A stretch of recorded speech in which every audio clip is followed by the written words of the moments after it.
Now available on Amazon.com and BarnesandNoble.com is the book called DUI Jury Trial, which is the true story of a truck driver in Illinois who was charged with driving under the influence of alcohol. Not only was he facing a revocation of his driver's license, but also a lifetime disqualification of his CDL, which would prevent him from ever driving a semi-truck again. This book includes backstories of the truck driver, the lawyers that defended the case, and the DUI expert witness who analyzed the case and then testified at trial as to the proper protocol procedures of the field sobriety tests as well as the breathalyzer test. This nonfiction novel also includes the actual court transcript from the jury trial, a courtroom showdown in which the final verdict would determine the fate of the defendant's livelihood. The book DUI Jury Trial is now available on Amazon.com and BarnesandNoble.com.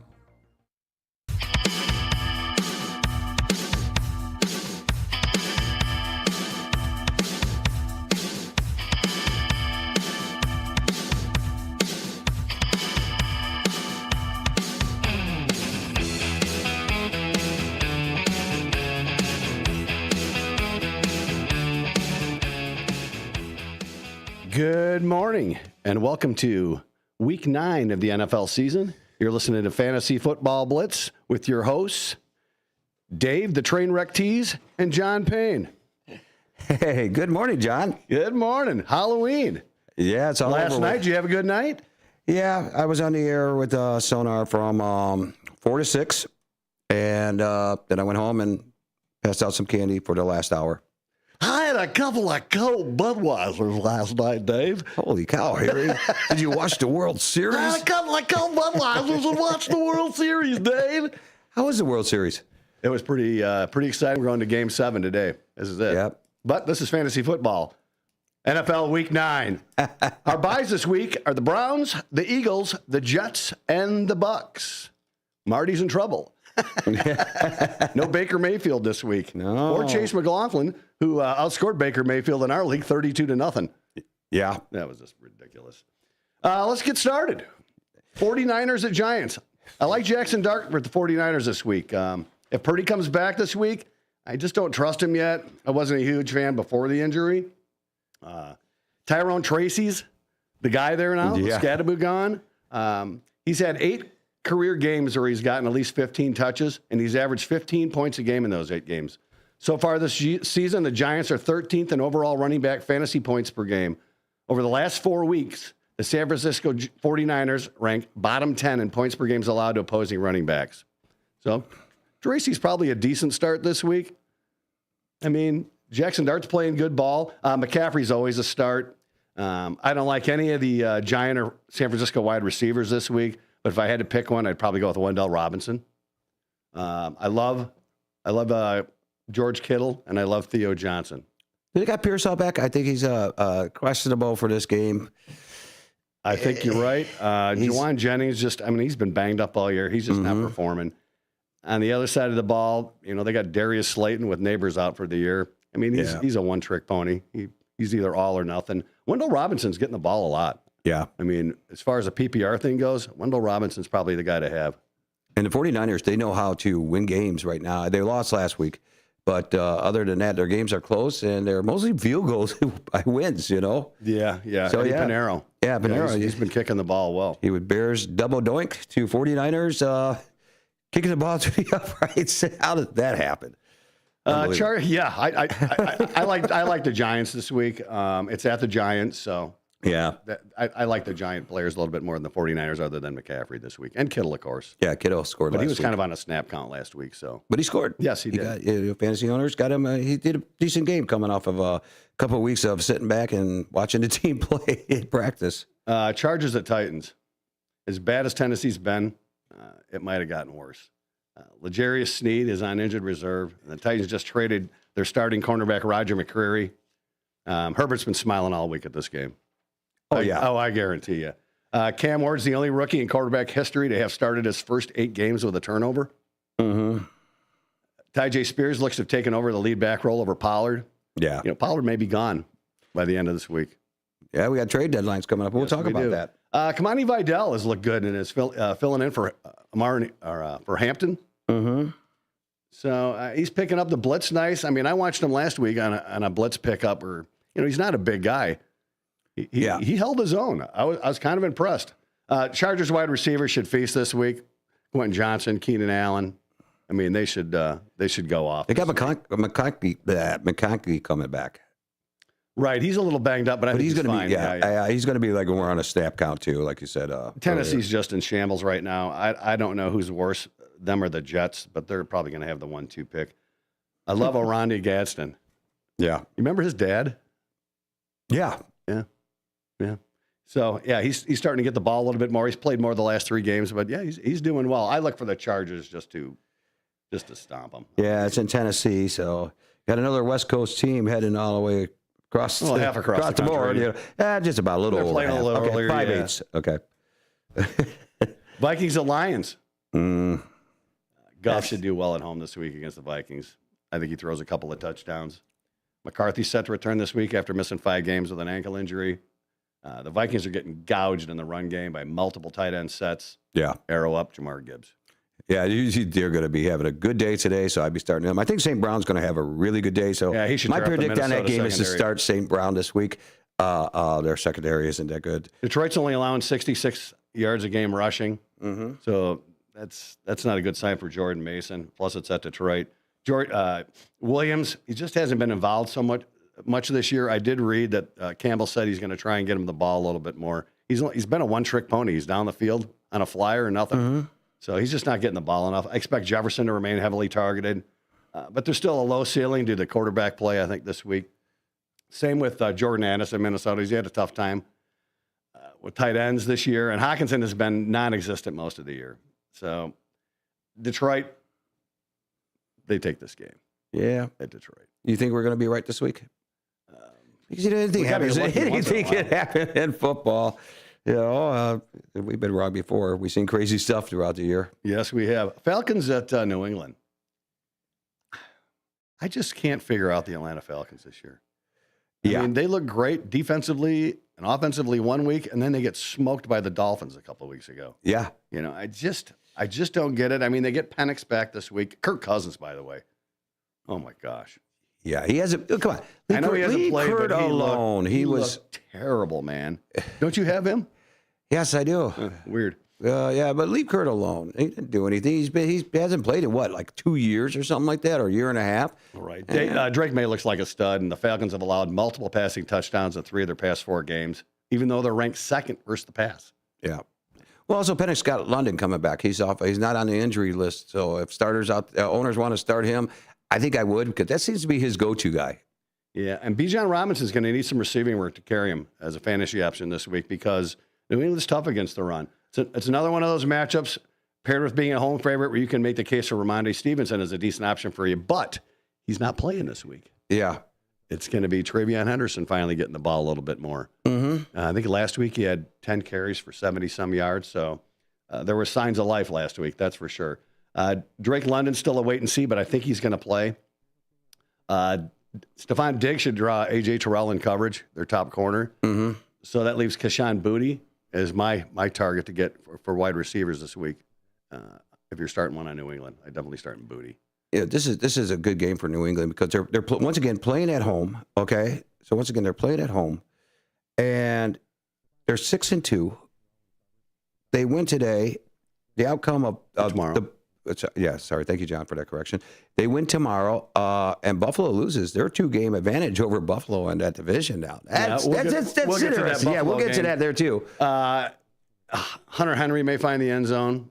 Not getting much work in the middle of the field. Kyle Pitts has looked good this year. He's not gotten in the end zone for help in our league, but he's looked good this year, especially if London doesn't play. But all indications are that he is going to play. So yeah. But Kyle Pitts is not playing bad. I just have never understood him. I mean, coming out of college, that guy had so much talent, so big and so fast.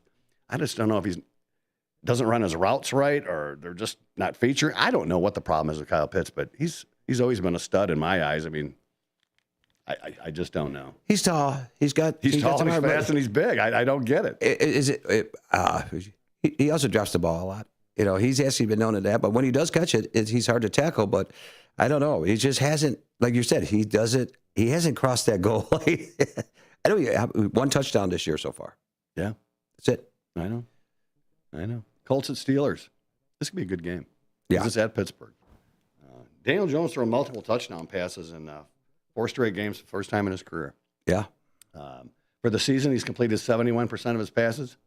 Only one team in the NFL allows more fantasy points per game to opposing quarterbacks than the Steelers. Mm-hmm.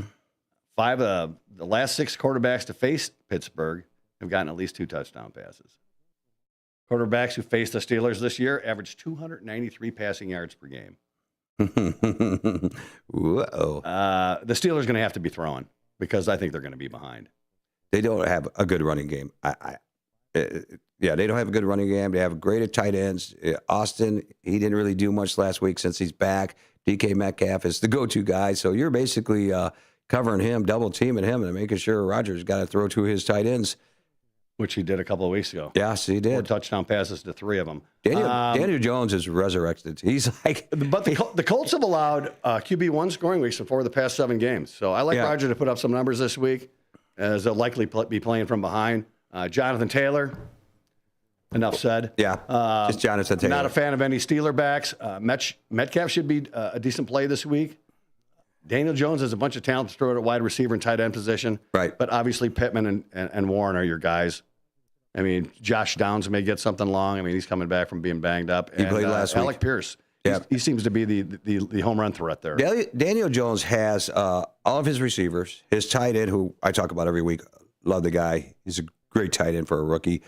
Jonathan Taylor. I think the frustrating thing for fantasy owners, especially if you have Daniel Jones and the receivers on that team, Jonathan Taylor's guy seems to be getting all the touchdowns the last 3 weeks.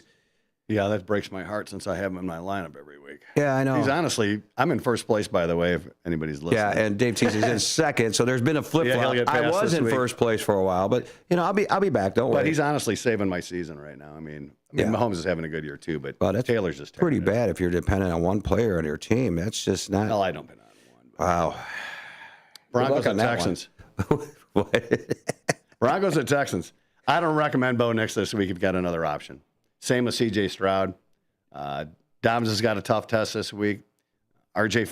Harvey finally showed up last week. He looked good. Yeah, he was did. Quick to the outside. Tough test for Woody Marks and Nick Chubb also. No Patrick Surtain for Denver this week, which should help Nico Collins if he's back from injury, which I believe he is. So not a Denver wide receiver fan this week either. Probably a lower scoring game, but I said that when the Giants played Denver a couple of weeks ago. And I think it was a 66-point total score, so don't listen to me. Mims is out. Yes, Mims is out. So that's your boy. Ever since you said Mims, he's just went to complete crap. Oh, Jonathan Taylor. Start him this week. Maybe he'll get hurt. Woody Marks, I think, is a great flex for fantasy owners this week. I honestly think that if you're desperate, Texans are injuries. tough. Yeah, I know they're tough, but they weren't tough last week. They're at home. I think they'll be fine. Okay. I think they'll be fine. C.J. Stroud, man, as good as he looked this first year, he's looked like middle of the pack the last year and a half. Sophomore jinx. But no, wait, he's not a sophomore anymore. But it'll be a good game, but I think it's going to be more of a defensive battle. But with Surtain out, maybe Nico Collins gets going on a long one or something like that. Bears at Bengals. Bengals are 30th in pressure rate, but Caleb Williams may have a hard time reaching elite numbers this week. Chicago's 28th in pressure rate. Huntley completed 77% of his passes last week against the Bears. Come on, man. Yeah. You got to do better than that. Oh, yeah, you definitely do. But no DeAndre Swift this week. And Flacco is questionable. So yeah, I think he's going to play. He's got an AC problem. Yeah, I read yesterday that he felt better this week. I think he's going to play. Mm-hmm. So I guess that's McGonaghy. It's going to start. Yeah. Johnson's hurt. Swift is hurt. No DeAndre Swift. He's definitely out, owners. Pay attention to that one. Bears have been better out of their bye versus the run. Chase Brown should have some success as the Bears try and cover those Cincy receivers, which will be tough. Mm-hmm. I like a Dunze this week for the Bears. Obviously, Chase, Higgins, and Brown for the Bengals. I actually like Flacco this week if you have quarterbacks that are on a bye or injured. Yeah. I mean, he's been slinging the ball. I mean, he's not a threat to run the ball. Well, if they have no Flacco, then it'd be Gabriel. No, Gabriel's on the Oh, he's- Cleveland. You're thinking of Browning. Brownie. Oh, yeah. Yeah, sorry. Oh, Lord. Oh, Lord. Watch out. Holy cow. Here we go. Oh, Lord. But, yeah, you're right. So, Brownie be coming back, which he didn't do too good. But, yeah, I think Flacco's been an accurate passer for them. Flacco's been an accurate passer for him. But he doesn't run out of the pocket. He's not a scrambler, so He did scramble, though, last week. I mean, it looked like he was running for his life. But like I've said before, him and Tom Brady would be a close race, a close foot race. Yeah, definitely. We're looking out the window. Squirrel. Yeah, it wasn't a squirrel. Squirrel. There's a squirrel out there. Okay. Panthers at the Packers. Excellent matchup for Jordan Love. Carolina's last in the NFL in pressure rate. Andy Dalton was brutal last week. Oh, yeah. Just brutal. Bryce Young's back this week. Josh Jacobs has a calf issue, but I think he's going to play, and he seems to get in the end zone every week. Right. Carolina's in a complete timeshare right now with Dowdle and Chuba Hubbard. Dowdle, I read, is going to get the start and most of the carries this week. He's looked like the better back. Yeah. Carolina wide receivers are going to have a tough time Sunday. Green Bay receivers, who knows? If I had to pick one, it'd probably be Dobbs. And you got to love you some Tucker Kraft. I know I do.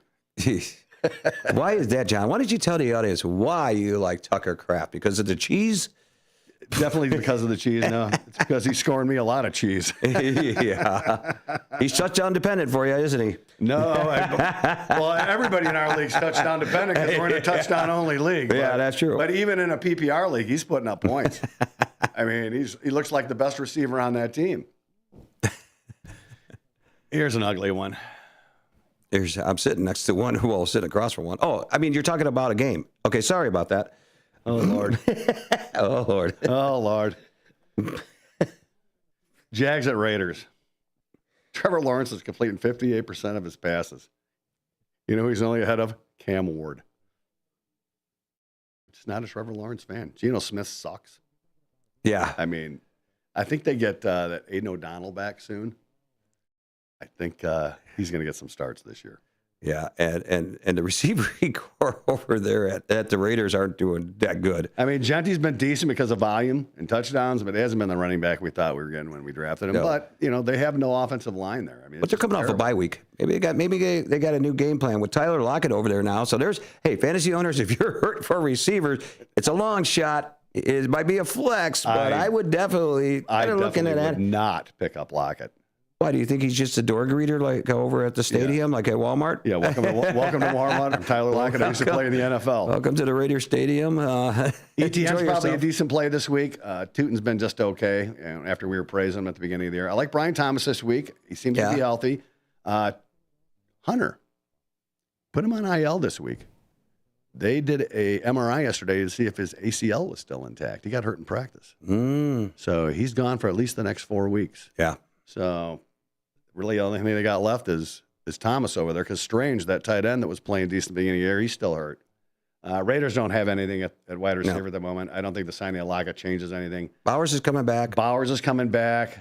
No Strange for the Jags, which is just strange. Yeah, so they got Myers and Bowers back. You know what? I think Max Crosby's going to be teeing off on Trevor Lawrence if he's healthy. He's a beast. He's been banged up too. Oh, he is a beast. There's no doubt about it. They were talking about trading him, and they said, no, I mean, there was just rumors. But well, Jacoby Myers, the rumor mill has been to the Giants, but I read that it'd be a good move. I've read that Raiders want too much for Myers. They can't move him. They're trying to move him. Yeah, they're trying, but there's no takers right now. And honestly, he doesn't look like he wants to even play right now. Like he wants to be there in Vegas. So with Hunter in Jacksonville, they hyped this guy up all season long. I mean, it was like before the season started, preseason, this is the guy playing offense and defense, and he's going to be a beast out there. And he looked good last week. They got him the ball a little bit more, and they said they're going to start getting him the ball more moving forward, and then he hurts his knee in practice. But he hasn't lived up to the hype this whole entire. No, but he's a rookie, and I know. Let's be honest. He's got Trevor Lawrence thrown to him. I'm not a big fan of. You overhyped him like this is going to be the best Star Wars movie ever. And we all thought Trevor Lawrence was going to be the next Peyton Manning, Tom Brady kind of guy, yeah, right. And he's just a middle of the pack quarterback right now. Yeah, but if it would be like Daniel Jones, go to another team one day and. Yeah, I mean, I can't argue that point. No, you can't. Oh, Lord. Oh, touchdown to Pet. Boy, this game is going to be fun. But Chiefs at Bills. Game of the week, I think, personally. It is the game of the week. That's on a Monday night. No, it's Sunday night. No, it's not. It's in the daytime? Yeah. I have to look at my schedule then. I think it's 3:25 our I was time. 0 for 3 on that one. That's okay. Oh, Lord. Oh, Lord. You're not going to let that go, are you? No, I'm not going to let that go. There's a lot of things you don't let go. Mahomes should test the Bills secondary and have success this week. Allen should have success, mainly on the ground. The Chiefs are 30th for his quarterback rushing the ball, like James Cook. Just a good ball player. Kareem Hunt may have some success. Ed Oliver, their run stopper, he's out for the year. Mm-hmm. Tore his pecs, which...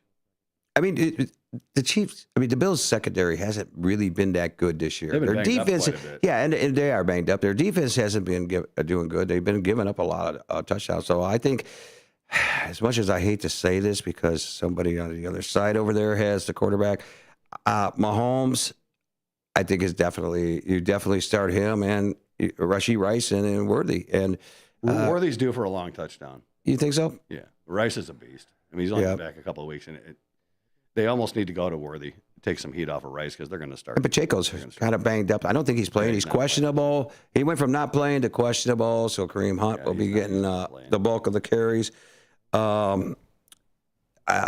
Like you said earlier, the Bills' receiving core isn't that good. I mean, Coleman ain't doing nothing. They really don't have a number one there. I mean, Coleman is a nice tall receiver, but he's not very fast. He ain't been doing nothing. Shakir's decent after the catch. I'm just not a fan of their receivers. Kincaid's okay, but he's kind of hit or miss. Last week's game was basically Allen and Cooks getting all the touchdowns. That's all they need, though. I mean, I think... Shush over there. Will you just shush? I've got all kinds of Kansas City guys on my team. I don't have any Buffalo guys. I traded Coleman a couple of weeks ago, but Buffalo lately seems to have Kansas City's number during the season. It's the playoffs where they have the problem. Yeah. So, but this is in Buffalo, so it's not the home field advantage for Kansas City. It's a huge game. It's a huge game for Buffalo, especially if New England wins, falling a couple of games behind them, and especially for that home field advantage. Yeah.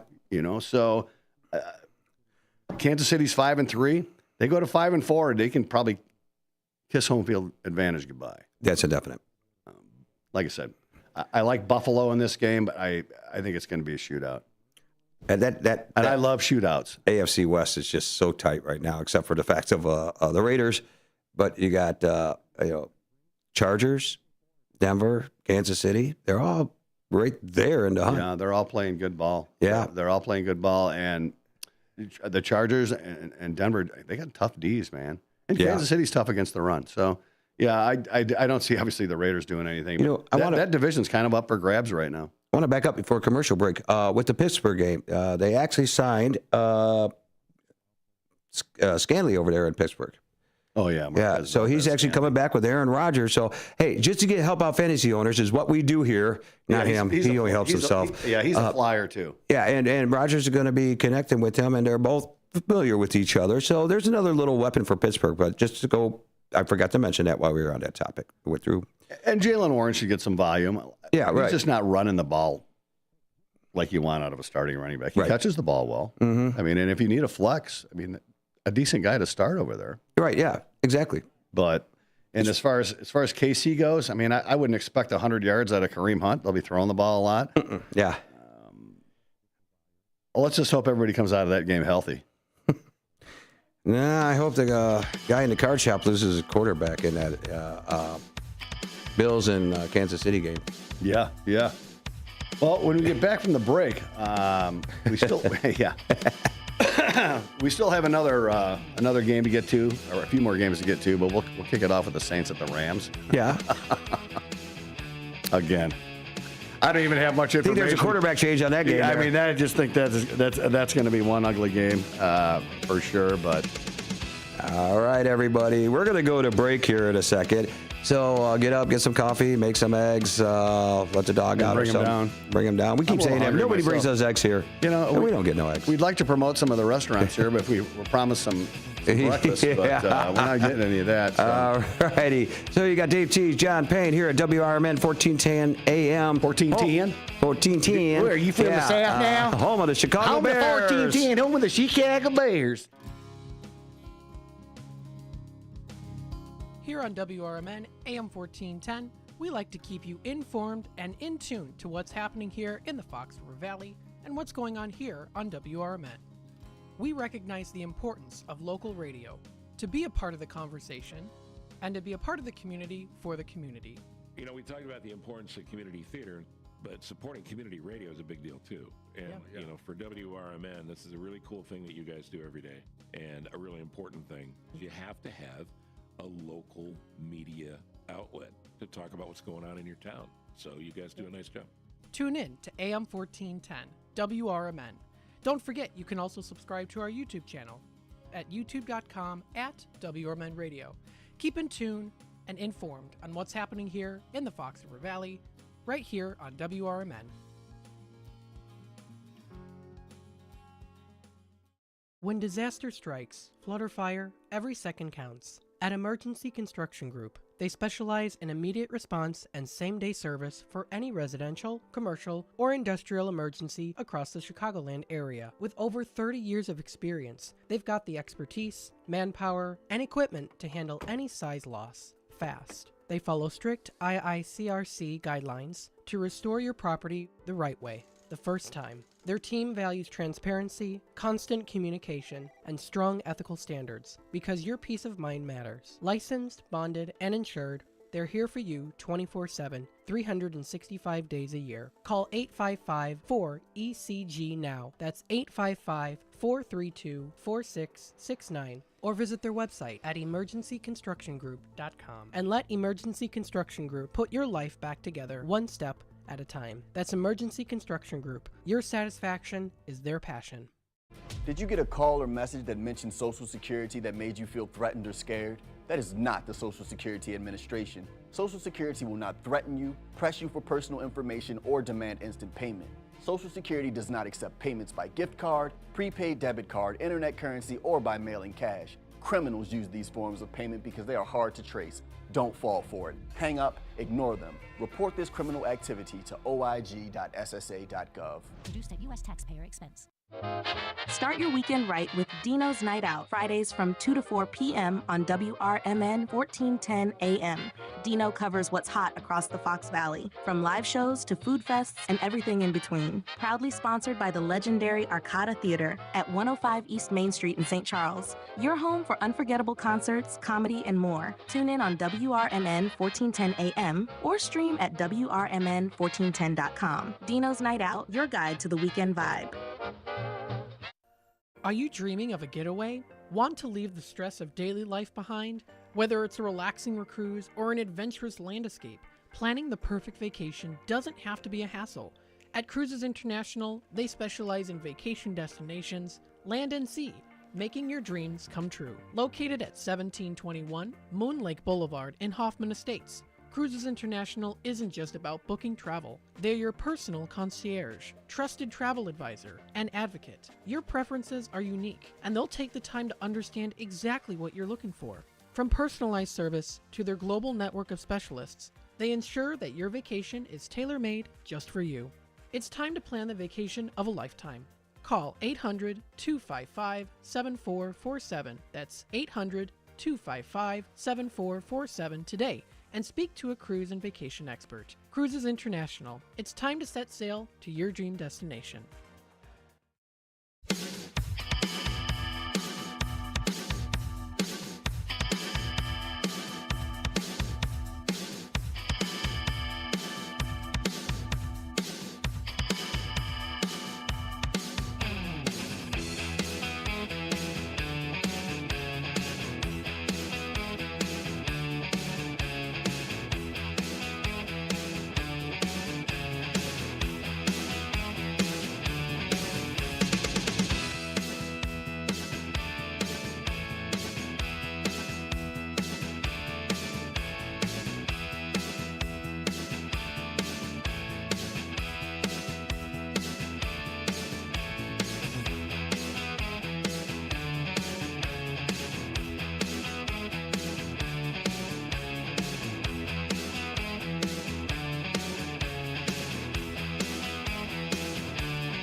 Ready. We are live. Go ahead, John. Welcome back to WRMN's Fantasy Football Blitz, 1410 a.m. Hey, if anybody would like to call in the studio, feel free to call us at 847-931-1410 or text us at 505-926-1410 or chat with us on youtube.com at WRMN Radio.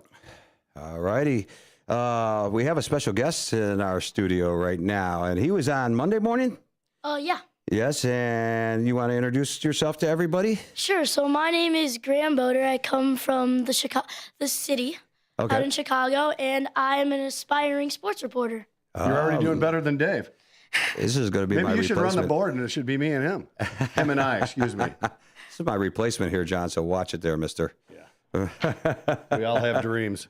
Well, Chicago, WRMN 1410 AM, we are partnered up with the Chicago Bears, and we are with the Chicago Bears. And Graham is a big Chicago Bears fan. Who's your favorite player? Got to be Caleb Williams, right? Who else? Yeah, some people have their jury out on that one, but so we did talk about the Bears a little bit ago. So let's give us. Let's get back to the Bears game. Yeah, since we're a Chicago team. Yeah, here. we got plenty of time. What's your perspective of this game? Obviously, you're going to say the Bears are going to win, but what do you think about all the players? What do you got? You got notes in here Yeah, today. he's got notes. I do. Yeah, I like it. go ahead. Tell us the perspective. What do you think about this game? Would you shut up and let him talk? Okay. So, I mean, the offense, the problem with the Bears, I think, has just been not getting touchdowns on the board. They're getting in field goal range, they're getting in scoring range, but they just cannot finish drives. That's been the problem, whether it's penalties, getting sacked, or just even not converting, throwing incomplete passes, not running the ball very well. On offense, they're playing against a Cincinnati team who has the 32nd run defense in the league. Of course, they do have DeAndre Swift out with a groin injury, but they also have the 30th pass defense in the NFL. So the Bengals defense, as of last year especially, has been struggling, especially now that their offense also is struggling with Joe Burrow out and Joe Flacco starting. And I love this kid. He's doing great. Dude, you're impressing me. Keep going, man. so the Bears are averaging 230, roughly, passing yards per game and 125 rushing yards per game. Two big injuries, though, on the offense, with DeAndre Swift out with the groin injury and Luther Burden out with the concussion. I think Caleb Williams' problem this year is he's young. He is. The game is still quick for him. It has to slow down, and it will in time. Yeah. My problem with Caleb Williams is that he doesn't have any touch on the ball yet. Everything he's got, he's rifling. I mean, a crossing route, it seems like he's throwing the ball 100 miles an hour instead of any touch on the ball. And once he starts getting some touch on the ball, you can see the talent. Yeah. There's no doubt you can see the talent. He runs the ball well. He's got the arm. Right now, he just needs the touch. And you're too young to remember this, but probably you too. But Bobby Douglas back in the day, he rushed for like 900 yards as a Bears quarterback. But if the receiver was 5 yards away, he'd throw the ball 100 miles an hour. I mean, it was just like he had no touch on the ball either. But Caleb Williams, on some of his passes, he's got some touch. Other ones, he's overthrowing the ball, especially down the middle of the field.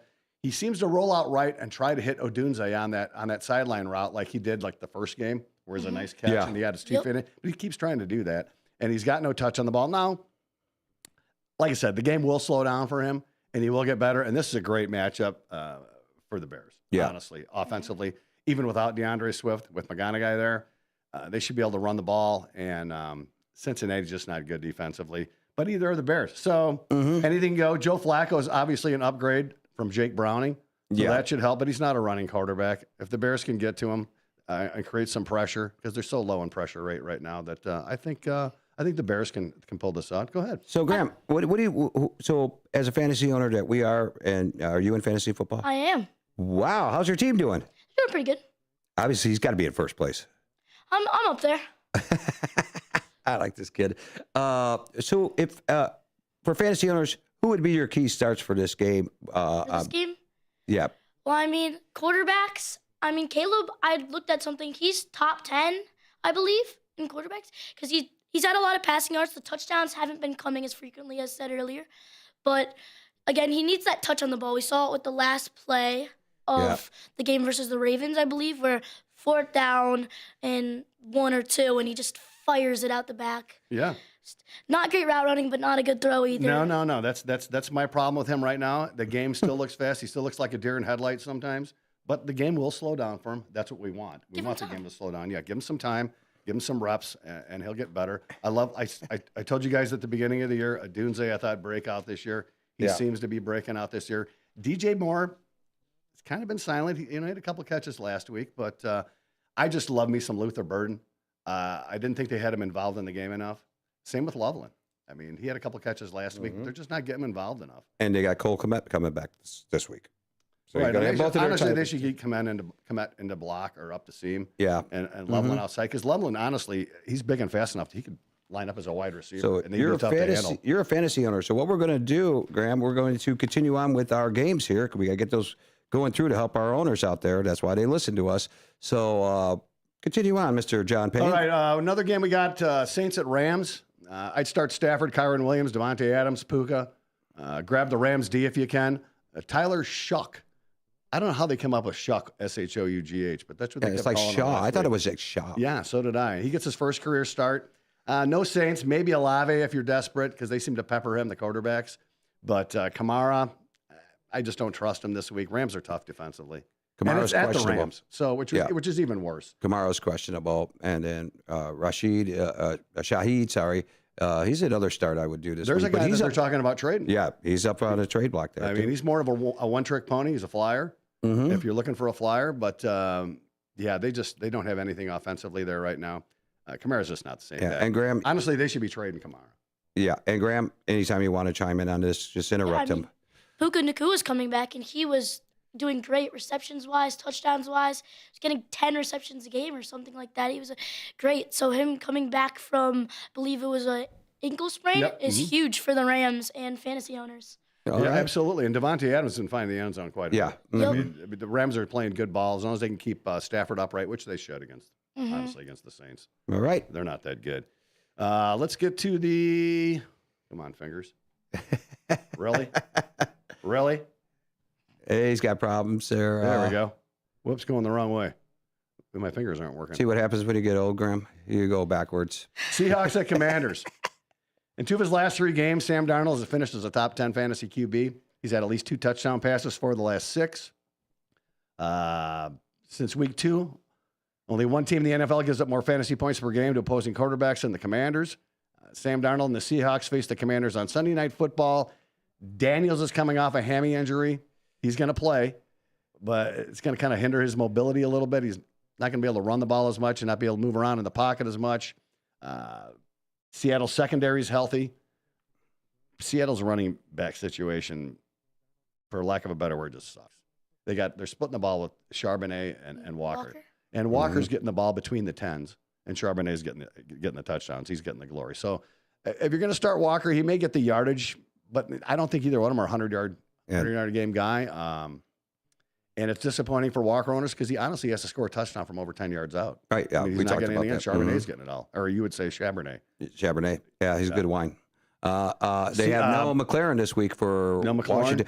Why don't you go ahead and take over on my side because you're doing better than me about evaluating this game with John. The Seahawks are allowing league low 3 yards per carry to running backs. Arrow down your boy Merritt, or you would call him Merritt.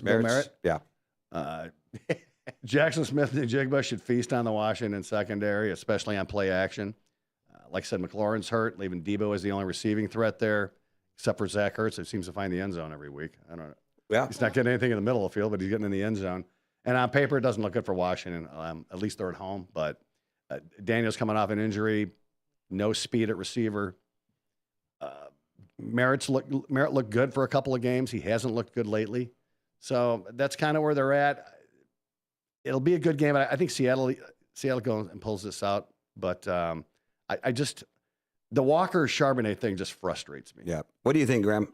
Well, I mean, as he said, of course, it is big for the Commanders to get Jaden Daniels back, but you can't rush him back, of course, especially with an injury like a hamstring injury. Yep. I've already seen quarterbacks reactivate injuries. If you guys saw Brock Purdy, he came back versus Jacksonville after getting hurt in week 1, I believe, and now he's hurt, and we don't know when he's going to come back. You don't want to. It's that toe injury, yeah. Yeah, you don't want to. Even though it's, of course, not the same injury, hamstring, turf toe, 2 completely different injuries. Right, but turf toe takes a long time to heal. It really does. And you don't want to reactivate any injuries. Of course, Jaden Daniels, what makes him good is his mobility, his ability to run and pass. That's why he was drafted so high. That's a big part of his game. So is it worth it even rushing him back in such a hard game to potentially re-injure him even when he won't be able to play at his best. Right. But they've got to put him in the lineup. They've got to play him. I mean, their backs are against the wall right now. That division, obviously, Philly's the class of that division. Dallas offensively is playing good ball, but defensively, they're not doing squat. The Bengals from last year. Right. So it's a big game for Washington. I don't see Seattle going in there and losing though. But it is football, and there is parity, and anything can happen. Let's go to the next game. Let's go to the next game, and then you just take over for me. You know what? You do better than me. You'll be signed by some big network by tomorrow, I think. Cardinals and Cowboys. Probably a higher scoring game this week, especially if Murray plays, which I think he is. Yeah. Marvin Harrison Jr., I think 40% of his, maybe even close to 50% of his passes have been over 20 yards. And Dallas' secondary is terrible against the long pass. Kyler Murray hasn't lost a game in Texas since high school. There's some useless information for you. Javonte Williams should be in lineups this week versus Arizona. They're middle of the pack versus the run. Over his last 2 games, Bam Knight has 29 touches and 80% of the goal-to-go rushes. Over the last 4 weeks, only one team in the NFL has given up more rushing yards to running backs than the Cowboys. Flex this week. I mean, if you need one, I guess Bam Knight. I personally would hope that you got other options. But if you need one due to injury or bye week, I mean, they are playing the Cowboys, so he may get something. That DeMarsato's back this week for him. I think what's his name? Trey Benson should be back soon too. Next week after. So that'll help Arizona. Nobody's giving up more rushing yards, like I said, than the Cowboys. Every game this year but one, Dallas Cowboys have at least 17 points in opposing wide receiver. No team in the NFL has allowed more touchdowns on deep passes that we talked about than the Cowboys. Arizona's 30th in the league versus wide receiver ones, but they haven't allowed a touchdown pass to a wide receiver one, which is kind of strange. It is. To me. Is this Monday night? Yes. Pickens should be involved more this week. They kind of forgot about him since Lamb came back for a couple of weeks. He's got a couple of decent shots down the field, but they've kind of forgot about him. Jake Ferguson wasn't good last week, but he should find the end zone again this week. And I just love Trey McBride. Yep. I mean, he's just such a ball player. That's really their offensive weapon right now. Because Marvin Harrison is not the player that we thought he was when we drafted him. But he's still young, too. And he's got some erratic quarterback play. Yep. And really nobody on the other side. So other than McBride, who's, going up the seam pretty much. That's kind of where I'm at on that. As far as Dallas players go, obviously you're starting Lamb. Pickens. Maybe Pickens. I suppose if you need him with Lamb there, he's more of a wide receiver 2 to me. Yeah. Maybe even a wide receiver 3. Jake Ferguson seems to find the end zone. We were talking about Tucker Kraft and Jake Ferguson numbers yesterday, Wheels and I. Yeah. And they both have 6 touchdowns. But you look at Kraft's numbers, and it seems like he's just putting up all this yardage and numbers. Jake Ferguson actually has 21 more receptions this year than Tucker Kraft, which surprised me. Yeah, he's like at 51 receptions. Tucker Kraft only has 30. It feels like every time it's on TV, every time a Packers game is on TV, I feel like Tucker Kraft's getting reception after reception. Yeah. I looked at the numbers and I was just shocked.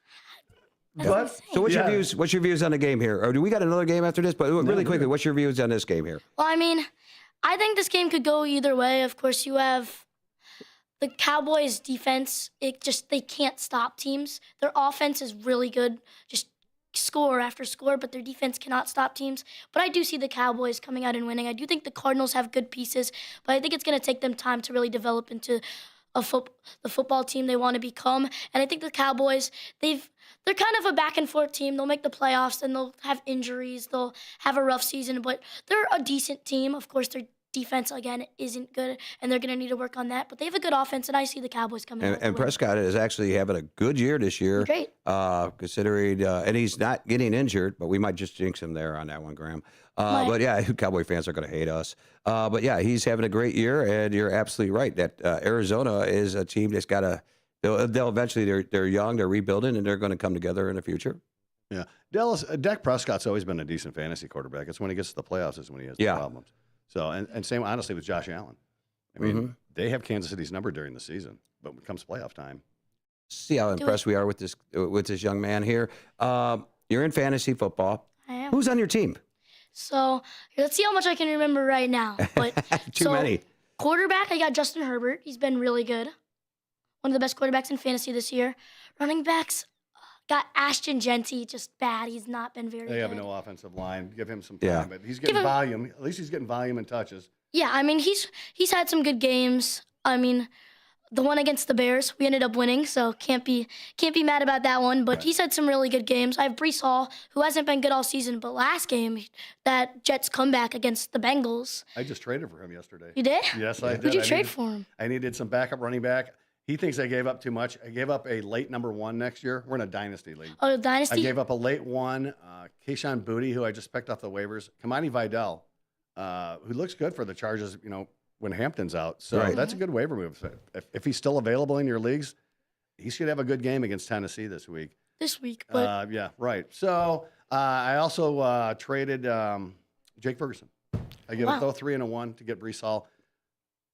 I think Breece Hall might get moved this week. That's the rumors going around. Yeah, and you just mentioned the Chargers running backs, and there's also rumors that a running back could go to Los Angeles. Yeah, because Hampton was only supposed to be out for 4 weeks. Yeah. And now they're saying week 13 before he's coming back. And they haven't even opened up the 21-day window yet. Another guy like Joe Mixon, what's going on with him, man? Where's he been? Well, what I heard was he was supposed to be back at the beginning of the year. He had the foot ankle surgery, and everything was going good on his rehab, and then he hit a wall. Boom. And he hasn't gotten any better from that point on. So they don't know what the problem is with him, but there's no sign of him coming back yet. So that's kind of frustrating me as far as my team goes. So who else you got? Who's your receivers? So my receivers got a lot of injured ones. I have A.J. Brown, who he's either incredibly good, like 2 touchdowns, 140 yards, or he just has like 3 receptions in 40. And I traded him last year because of that reason. Yeah. Because we're in a touchdown-only league. That's how we score. No yardage, no PPR. Since 1984, by the way. So what my problem with A.J. Brown was, like you said, 1 week he'll have a couple of touchdowns, 140 yards, then he won't do nothing for 3 weeks. Exactly. And then he'll have another touchdown and another 100 yards, and you think, okay, he's back. You'll start him, nothing for a couple of weeks. Then he'll have another couple of touchdowns. He's just so erratic. I'd rather have the consistency than I would. I mean, Emmitt Smith years ago never got big touchdowns, but, man, those little 6-pointers every time, 2 or 3 a game, man, they were awesome. Well, who's your other receiver? I got Terry McLaurin again. I believe he's injured. Yeah. I had to release Tyreek Hill. Took him pretty late. Little gamble on him because I knew that Tyreek Hill, there's always a chance that it's a late round pick. There's always a chance he doesn't do good, and who cares? But again, we've seen it before. There's also a chance that he could have had a breakout season again, just been great because we know what Tyreek could do. But the problem with Tyreek Hill, and this is my opinion on him. It's going to be a bad opinion. When Miami went and traded for him, they had Tua, and I like Tua. He's an efficient passer, short to mid range. He doesn't have the arm for Tyreek Hill. Yep. He doesn't. He doesn't have the arm for Jalen Waddle. All right, Graham. What we're going to do is you're going to be the Phantom this week. And the Phantom on our 2-minute warning questions here. He asked 5 questions. I asked 5 questions. We all answer them, and we see how right we were on next Saturday. So, all right. John, would you like to start out your question? Hold on a second. Oh, okay. If you beat us both, he gets to come on again. You need to come on and host the show. I think you should come on every I'm going to week. sit in your spot, and you're going to sit over there. Actually, maybe maybe Dave should just sit back there and run the board. I can just sit in the other room, I guess. That's what John wants anyhow. All right, Dave, why don't you fire up your questions first? Okay, number 1. Will C.J. Stroud throw for over 220 yards this week? Who do they play? We're both looking at each other like, who did they play? I'm trying to get down to my stuff here. Broncos?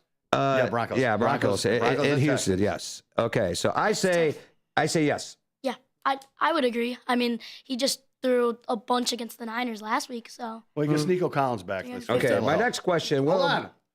Do I get an answer? No. You said yes, Graham? Yeah. I did. You said yes? Yeah, I said yes. I'll say yes. Wow. Okay, my next question is, will Gibbs rush for over 100 yards and 1 touchdown? I say yes. Yeah, 100%. Oh, yeah. Against the Vikings, I believe? Yeah. I say no. Gotta be. Ooh, John's saying no. I say no, not the 100 yards and a touchdown. Okay. I think he maybe gets the touchdown, not the 100 yards. Okay. Over under is 52.5 for the Bills and the Chiefs. I'm going to say under. Graham? Yeah, That's really tough. You don't have to listen to me. You can listen to him if you I want. know. Oh, please don't listen to him. I mean, they're too good off. I feel like they've been slow. The Chiefs have been doing better, but I feel like they're both the offenses have been kind of slower than what we thought. So I'm also going to take the under. Okay. I'm going to take the over. Okay. I think Never know. I think the Bills have no receiving game, and I think the Chiefs have no running game. Number Something's got to 4. give. Number 4. Which quarterback will outperform each other? Daniel Jones or Aaron Rodgers? What are you talking outperform? More who's yardage, better? more touchdowns, everything, stats-wise. Daniel Outperform. Jones. What? Gotta be Daniel Jones. Yeah, I'm going to say Daniel Jones, too. He's I'll so go with good. you on that one. Yeah, obviously. Although Rodgers may put up some decent numbers if Taylor's running the ball and they're playing from behind. Yeah. So Yeah. So DK's a good play this week. your pick? Yeah, we've got 4 questions. What's your 5th? What was your answer? I said Jones. Oh, okay. I didn't hear you. Okay, number 5. Will New England win tomorrow and become 7-2 in their division? Who do they play? Why do you keep asking these hard questions? They play Falcons. Sorry. Yes, I will say yes. Oh, 100%. Yeah, Woo. I'm going with yes too. Okay, so those are my questions. What do we got here, John Payne? Who has more passing yards, Josh Allen or Patrick Mahomes? I'm going to say it right now, Patrick Mahomes. Because James Cook has been so good. I'll for say the Bills. Mahomes on that one. I say Mahomes too because James Cook has been good. Because he's And they going to be can't run walking. the ball. They can run the ball. The Chiefs He's can't. going to be walking on the field after a play and going. Does Jonathan Taylor score 2 or more touchdowns this week? I'm going to say no. I'm going to say yes. He's been so good recently. I know that kind of contradicts with the Daniel Jones pick, but I'm going to say yes. John's really liking you now. You're sucking up to him. I see how this goes. I'm going to say no. I think he finally gets stopped and only has 1 touchdown. Oh, I have him in my lineup, so I hope he does score. Does David Montgomery get in the end zone? I'll say yes. I'm going to say no. I'm with you. I'm gonna say Wow. no. Okay, here's a weird one. Who's the last team to score in the Raiders-Jags game? Who's the last team? Who's the last team to score in the Raiders-Jags game? I'll say It's a little Jags. different. It is a different question. It's a good question. Very good. I'll say Jags.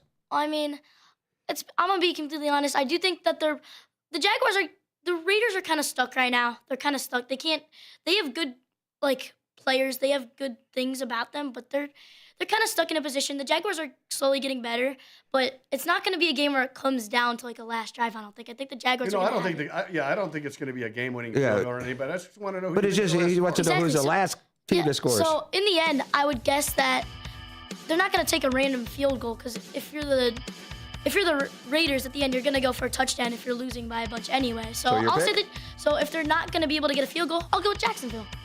Good. John, you got one more? More rushing TDs. Kenneth Walker, or more rushing yards. I'm sorry. Kenneth Walker or Zach Charbonnet? I'll say Walker. Talked about this earlier. Charbonnet gets the touchdowns, but Kenneth Walker gets the yards. So Okay. gonna pick We're all Walker going too. Walker? I'm going Yep. Walker. John? Okay. So those are our questions. So good luck, Graham. Hey, guys, this is our music. We're going to get out of here. Good luck. And don't forget to check your inactives tomorrow. I want to thank Graham for coming on. Yeah, it thank was a you, pleasure, Graham. man. And I hope you come on again. You are welcome onto Thank you this guys show for having me. anytime. Honestly, I'm not trying to be funny here. He should be back there running the board, and you should be over there. Should be you. He's and I. good. He's good. He'll be signed before we will, John. Hey, Do you own an we're out of here.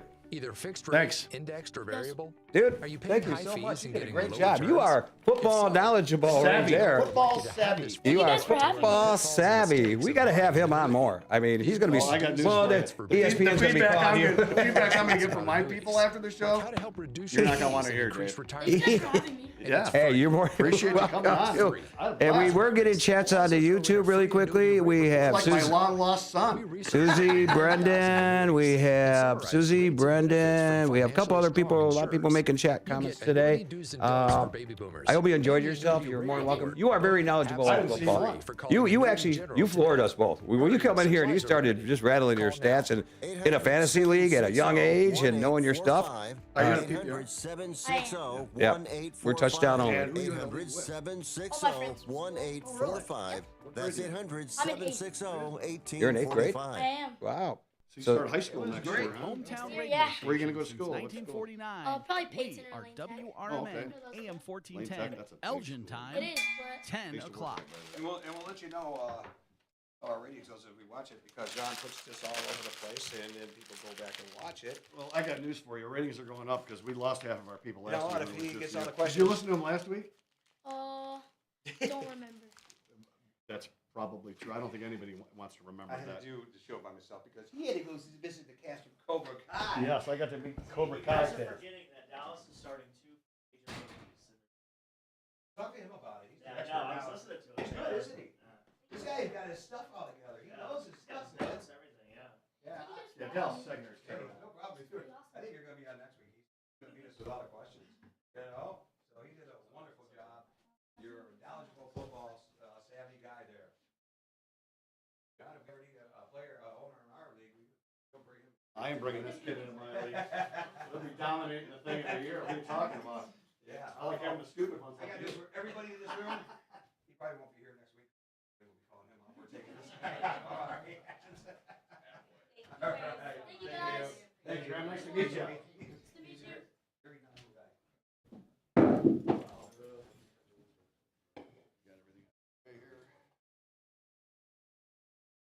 Yeah, I didn't make it last week. That's at Cobra Kai, man. Oh. Yeah. That was awesome. Got to meet Johnny Lawrence. Oh, yeah. Oh, yeah.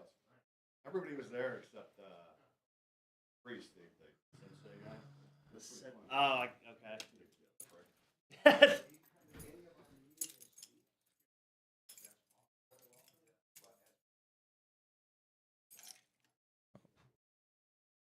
There we go.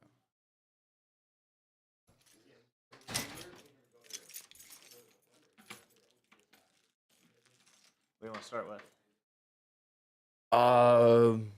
Was it just us two today? I don't know. He's not here.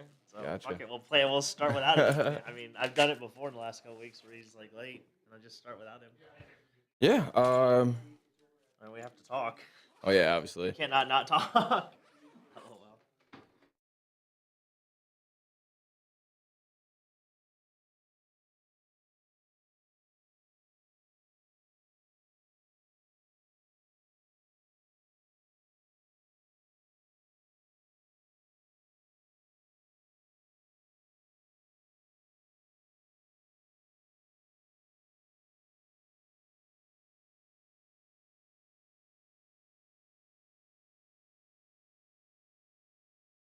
My advice, get the facts. Call me and I'll send you our timeshare exit kit absolutely free. Inside, you'll learn how timeshare works and all your options for cancellation. Call Wesley now for your free exit info kit. 800-762-6565. That's 800-762-6565. The Dodgers survived a wild ninth inning to hold off the Toronto Blue Jays 3-1 in Game 6 of the World Series last night, forcing the winner-take-all showdown tonight in Game 7. Three-time Cy Young Award winner and former Dodger Max Scherzer expected to start for the Blue Jays, and Shohei Ohtani might start Game 7 of the World Series tonight. It's still not clear. A third man has been arrested and charged in the killing of a congressional intern in Washington. 18-year-old Naquan Antonio Lucas has been indicted on first-degree murder and 15 other charges for the killing of Eric Tarpinian Yakim at Granby, Massachusetts. Lucas has pleaded not guilty. The 21-year-old intern died after he was hit by a stray bullet near Washington's Mount Vernon Square on the night of June 30th. Authorities last month arrested two 17-year-old suspects being charged as adults. Rich Thomason, Washington. Breaking news and analysis at townhall.com. The FBI says a violent plot has been disrupted in the Detroit area. In Michigan, multiple people were arrested Friday, and FBI Director Kash Patel says they were prevented from carrying out a violent attack over the Halloween weekend. Local police in Dearborn say there is no threat to the community. In a statement to Fox News, Patel said through coordination with local partners, a potential act of terror was stopped before it could unfold. FBI agents and state police were at a house in Dearborn. They'd been seen bringing in bags from an evidence truck and carrying items out. FBI in Detroit confirmed that officers were also in the neighboring town of Inkster. I'm Jennifer King. The USDA has confirmed that without some kind of funding deal, the SNAP or food stamp program won't be issued today in the normal way, putting low-income households at immediate risk. Because of a court ruling, the government is continuing the benefits, even though the pay structure is coming from a different source. You'll find more of these stories at townhall.com. Here on WRMN AM 1410, we like to keep you informed and in tune to what's happening here in the Fox River Valley and what's going on here on WRMN. We recognize the importance of local radio to be a part of the conversation and to be a part of the community for the community. You know, we talked about the importance of community theater, but supporting community radio is a big deal too. And, you know, for WRMN, this is a really cool thing that you guys do every day, and a really important thing. You have to have a local media outlet to talk about what's going on in your town. So you guys do a nice job. Tune in to AM 1410, WRMN. Don't forget, you can also subscribe to our YouTube channel at youtube.com/WRMN Radio. Keep in tune and informed on what's happening here in the Fox River Valley, right here on WRMN.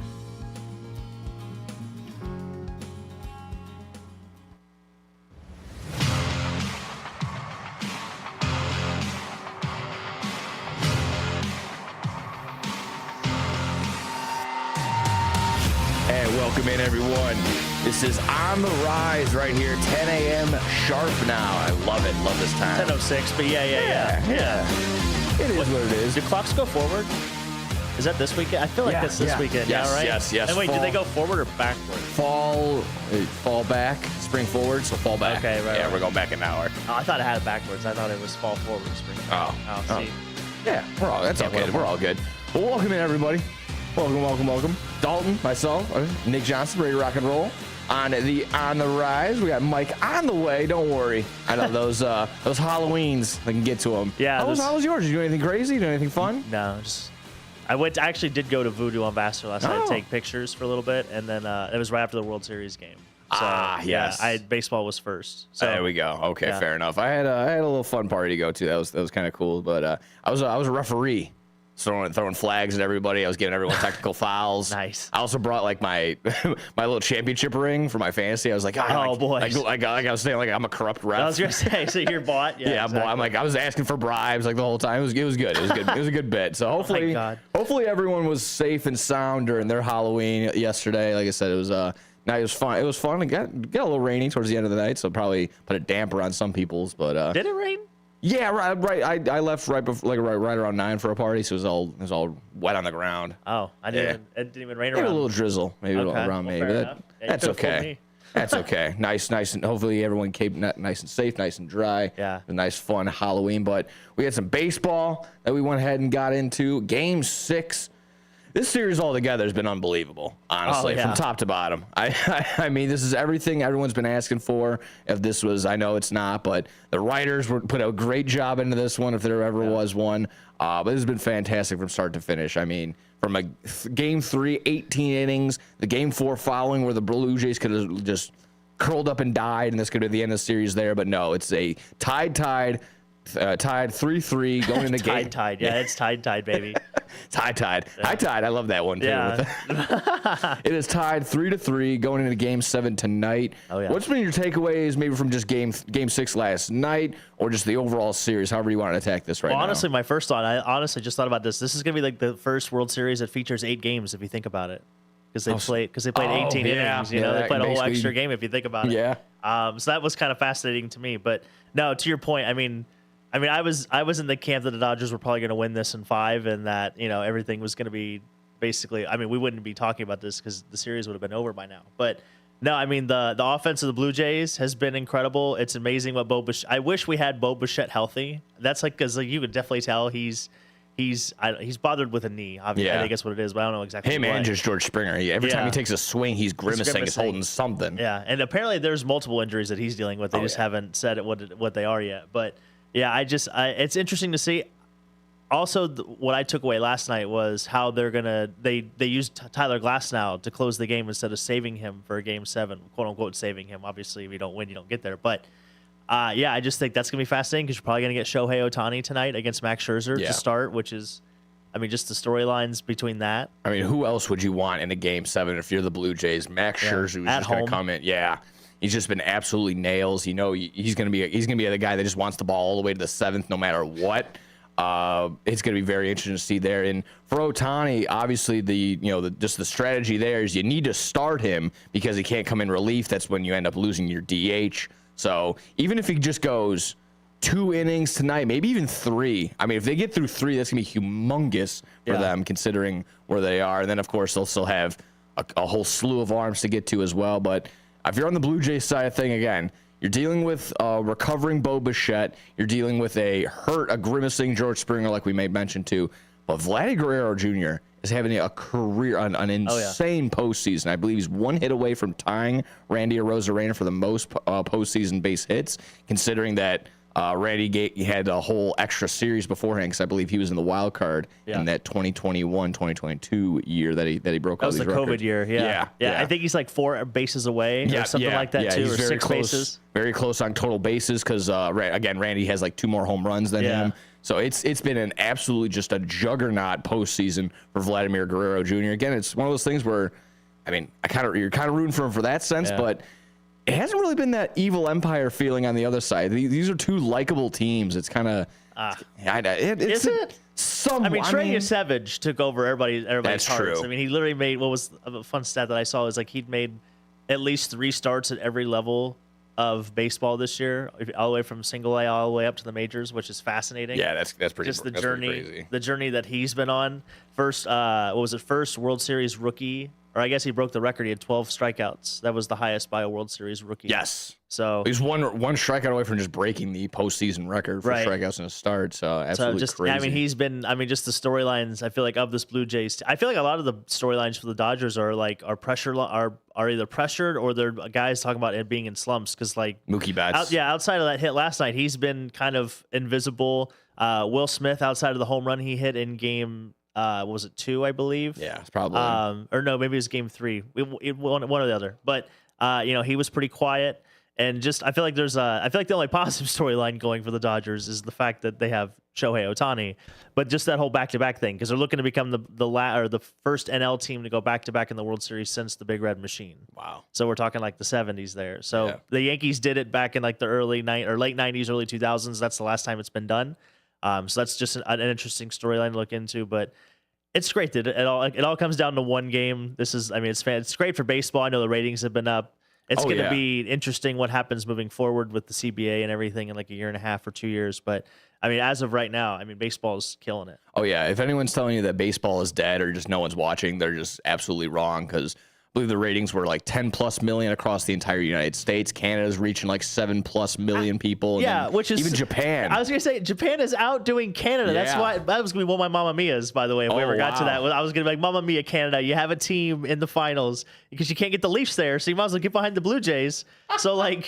Come on, what are we doing? There's only 7 million people in viewership. They had like 12 million, maybe 13, close to 13 in the United States. And then, Japan, over 10 million. It was like 10.7. So basically 11 million. Insane. We're going to get to a quick breakdown of what we want to see tonight, but we have to, and I mean have to talk about the series of things that happened to end the bottom of the 9th last night. Oh my God. It starts with that line drive and then it hits. I mean, first off, what a great play by the center fielder that Dean putting his hands up, indicating, exactly that. Ball stuck, can't get a dead ball. And he could definitely get it. That's what. Oh, yeah. That was like the geniusness of it, right? Like, Such a smart heads-up play on defense. Ends that would, again, rounding the bases that would at least got 1 scored for sure, if not both, if I'm not mistaken. Yeah. So runners on second and third with 1 out at the time. And here comes Andres Jimenez. Cranks one right there to Rojas. He's playing very shallow, much more shallow than he is usually indicated by. And the difference there, exactly that. If he's playing any farther back, it's probably a dive attempt. Maybe he catches it, maybe he doesn't there. And then just a big thing of inches right there. So again, if you haven't heard or haven't played it, Andres Jimenez hits just a liner right to Rojas. Rojas throws it to the second baseman, and he gets the out and ends the game 6. I mean, are you tipping your cap more to Rojas, or you got to just shaking your head more at Schneider? Like, what are you doing on the base pads, my man? A little bit of both. Okay. Yeah, I mean, Rojas was really good last night. He made like probably 3 or 4 good plays. The bare hand play was really nice. That was the only way he was going to make that play. That pick, But yeah, I don't like after I watched the replay too, because like in the moment it's one thing. They're usually not on the right camera angle to see where he's leaning, how he's doing. They're usually like right on top and you can't tell. But just to see it from the side and it's like, oh man, like what you could tell he had a good Kike had a great break on that ball when it was first hit. Like he knew exactly he tracked it really well. But yeah, that was crazy. Second and third, no out. You're down 2. God, you just back-to-back fly balls. You know what I mean? That would that would even do it. So I mean, I was in my car because I had left. I'm thinking like, they're not gonna. So I went to Voodoo, right? So and I'm like, they're not gonna, whatever. And then sure enough, I get on the radio, double, or he gets hit. Right, he got hit by a pitch. I believe so. Yeah, and I was like, they were talking about it on the radio, like, oh, here we go. This is where it happened. So I think it just builds even more for Game 7. It does. It is one of those things again where. After a game 3, 18 innings, you lose the way that you do. You could either shrivel up and die, or you could just just the same have that same mindset of like, we're here, let's go ahead and do this, let's lock in, and let's just get it done. So I think they have it. I think the confidence level is there for both sides. It's definitely a toss up in the air. Dodgers are favorite -138 right now on the money line, but the total is at 7.5. I mean. Gambling responsibly. My thing was going to be probably sprinkle the under, but also maybe sprinkle a little bit on extra innings, just because again, it's just one of those things that just nails. It's going to be tough all the way throughout this entire game. It's going to be very tough. So I like the over in this game. I feel like you're going to get a lot of tired arms. Maybe not tired arms because of the adrenaline, but I just feel like the fatigue might rear its head a little bit here. I mean, like I said, we are going into Game 8 of the World Series. Basically, essentially, yeah. That was quite the thing. Again, after that 18 inning, Shohei Ohtani just goes. How are you? He's pitching the next day. He goes, "What are you going to do to recover?" He just goes, "Very tired. Go to bed. I'm going to go to bed. I need to go to bed now." And the Dodgers bullpen has been a mess. So the fact that they're gonna have to probably use it quite a bit tonight is just something to watch. That's why I almost like the over in this game, because I feel like this is gonna be a 9-7 game, or I think it's gonna be very high score. That's not the worst mindset right there. Yeah, definitely. It's just one of those things where you got to get the Dodgers in positions where they just haven't been before, make them feel uncomfortable, and that would be exactly that. Getting through your starter score first. Blue Jays need to score first and get out ahead early. If you want to go and snag them, go for it. But exactly that. Just. They need to get out and get ahead early, really push the Dodgers up against the wall and make them feel that pressure. But again, exactly that too. Get through those starters. Get through the starters and make the bullpen work, because they haven't seen a lot. There's that, kind of that back and forth of, are they ready, are they not, in that bullpen? How reliable are they? Who knows? Exactly that. So obviously well put together team, but with Dave Roberts still, this is gonna be a fantastic game. It's been a fantastic series. Yeah. Definitely a lot closer than I would have put it, for sure. But I didn't know how good Trey Yasevich was. That's who really I think has come out. Is it Vlad Guerrero, the MVP, if the Jays win? Like, it has to be, right? He has to be, just because he's just having such a historical postseason with the hits that he's having, the at bats. And if the Dodgers win, I thought about this last night. Sorry to interrupt you. Do you think Yamamoto has an argument for MVP? Yeah, because I was thinking about that last night. I'm like, this man has shoved the 2 games he's been the difference in those games that he started. 100%. I think he definitely gets the nod. It's a little bit tougher depending on who's the hero, quote unquote, in this game 7. But I wouldn't put it past that. Yeah. That's actually not the worst. We can take a look at right. I was gonna say check out, but I just, like I said, I thought about that. He's, like I said, by far the reason why they've won the 2 games that he was in. I mean, he shut down the Jays in game. Was it game 1 or game 2? I believe it was game 2 because they beat Blake Snell. Yeah. But yeah, it's been insane. I think the one stat I heard during the broadcast was in that complete game shutout he had, or not shutout, but that complete game start he had.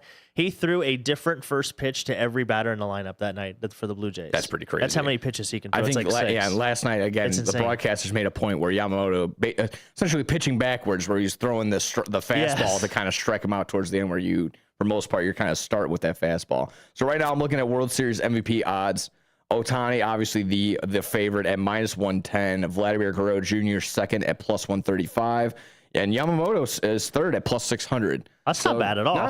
So that would be a nice 6-1. That's worth a little sprinkle on right there, again, especially if Ohtani does nothing in this game 7. If you get the over game, we're golden. Yeah, exactly right. Addison Barger is +1700, And then here's your boy Trey Savage of distant plus 8,000. Yeah, So, yeah, it's not going to happen. again, it'd be fun. It'd be fun. Unless he pitches tonight, closes game 7. If he is the closer and gets the save, maybe it could be on the horizon. But definitely on there for sure. Who are you going with tonight, by the way? What's your give us right now? Gun to your head. Prediction time with Uncle Nick. It'll be my heart is going to say Blue Jays. And I think even my brain is going to lean that way too. Wow. I think it's going to be there's going to be that feeling in the air that that unintangible. I can't measure it. That level of excitement from the fans that'll probably get them going. This is a Blue Jays team that doesn't lose very often 2 times in a row. It hasn't really happened all that much all throughout the season. Again, the way that they if they can bounce back from losing 18, I keep referring to that game 3. They can bounce back from losing 18 innings. Yeah. And just the way that they did in LA, to come back the very next day in LA, so tired, doesn't matter. They strung it together. Yeah. I think they have that. They have that mentality, and again, that leadership in there. Vlad Guerrero Jr. is not going to let them just lay down and do nothing in this game. Yeah. They have to do something. Oh, that's a good point. And they were able to get to Ohtani a little bit in their last couple of games. So again, he's not completely perfect on the mound, but like I said, it's a smart idea for the Dodgers to do so because they need to keep him in that for as a DH. Right. No, where that is where you at on your side. And final point, Max Scherzer is just there's not very many guys I would trust the ball at all with. In a game 7, I'm going with Max Scherzer. I love it. Yeah, I mean, he's going to bring the energy. I don't know who's going to be more fired up, the crowd or him, to be honest. Like I'm going to Scherzer. Yeah, the pulse meter. Oh man, I don't know. The more I think about it, I feel like we had a big steaming ball of foreshadowing in this series because you keep referring to that 18-inning game and how they got off the mat, and now the Dodgers have a chance to do the same thing. And they have a chance to win 2 games in the away stadium, which is exactly what happened for the Blue Jays. They won 2 games straight in Dodger Stadium. So like that part of me is just like, man, how do you not bet with that team, those guys? Because they do have the best player, technically, I would say, even though Vlad Jr. is really good. So no, I think it's very much for anyone that's still having that argument of, is Ohtani the GOAT? Is Ohtani? He has to be. Simply. Yeah, it has to be. I love those voices. Yeah, those are great. If they just don't know, you're just not watching anymore. Yeah. This guy's unbelievable. But I think I'm leaning Dodgers. I hate to say it. I don't want to see it happen, but I think that's what's going to happen. Now, with the fallout of the Dodgers, if they win the World Series, some people are on that side of if the Dodgers win, then there's no season come 2026 because they're ruining baseball. Yeah, they're going to lock out. They'll ruin baseball, as everyone is mentioning. But however, if the Blue Jays win, they're going to be like, well, any given Sunday, anyone can go out there and win no matter what. Doesn't matter how much money is being spent. Do you think that there's any inkling on that side if the Dodgers win or Blue Jays win tonight, if that's going to determine if we're even going to have some ball next year? No. Okay. No, not at all. I don't think it has anything to do with it. I think it's got so much more to do with like the owners involved and not the actual perception of I think the perception of the game is great right now. Like I said earlier, baseball's hot. So I just don't think that's going to, and anybody believing that, I think because both outliers are the same problem. You know what I mean? So, so it doesn't make sense to me on people that believe that. It's just like you're not paying attention to the macro of the situation. Absolutely, absolutely. I was trying to see what you could parlay because I think the Chiefs are going to win the Super Bowl. So I was trying to see if you could take World Series champion bet on tonight and then future it with. Yeah, I mean it would Kansas probably City. just be at this point you'd probably just take a money line bet on this game and then try and see if you can parlay that with the Chiefs winning the World Series. The Chiefs are going to win. Chiefs win the Super Bowl. If Chris Collinsworth had anything to say about it, they would. Hey, Patrick Mahomes, here's a guy who can swing the bat and can also sling the ball. Yeah, this guy is a poor man, or this guy's a rich man Shohei Ohtani. You know what I mean? Exactly right. Well, there you have Plus it. Plus 821, by the way. Plus 821 for the Dodgers to win tonight and the Chiefs to win the Super Bowl. Okay, all right. Not the worst plus 825. No, my favorite one I've heard is from Barstool Big Cat. He's got a future on Ohio State to win an Natty and then the Chiefs to win the Super Bowl this year. Which I'm like, he's like, yeah, these are 2 things that don't want to happen that I feel like are going to happen. And I completely agree with him. I did the same thing too. I kind of, with my money and the way that I've been betting too, I've just been so cold. So I went ahead and did You're fading yourself. I did a jinx. I went ahead and I took the Packers to win the Super Bowl. Nice. Yeah. So I just didn't want that to happen. Yeah. Exactly. I mean, like I said, you got to get out ahead of it early and be like, the Packers are a Super Bowl team. That way, if it doesn't happen, I'd be the first guy. Yeah. First one to put my hand up to say that I was wrong about the Packers. Exactly right. Well, obviously, with the season ending today, as of whatever, probably 10 p.m., 11 p.m. Central. They haven't done the awards yet, have they? No, they haven't done any of the awards. And yeah, obviously, again, on the precipice would be free agency. So I just want to quickly ask a little bit about maybe not so much what the White Sox are going to do, because I feel like they're not going to bring in too many huge names, if any at all. I think the biggest name I've seen on the horizon is a guy like Jorge Polanco, or even bringing back Adrian Hauser. So not a lot of huge star-studded names when we talk about the White Sox. However, on the Cubs side of things, there's questions galore, and I know we got maybe a couple more minutes, so I figure maybe we can focus on them for a little bit. Just the simple question of what to do with Shota Imanaga on the Cubs side of things. Again, there's the two Kyles debates of Kyle Schwarber and Kyle Tucker, what to do there, but I think we're kind of on the side of a lot of people would be more Schwarber than Tucker at this point. But it's really what to do with Imanaga. I don't believe his contract is coming up, but if it is soon, do you move him? Do you do something? Because it seems like he's not really much of a starter at this point.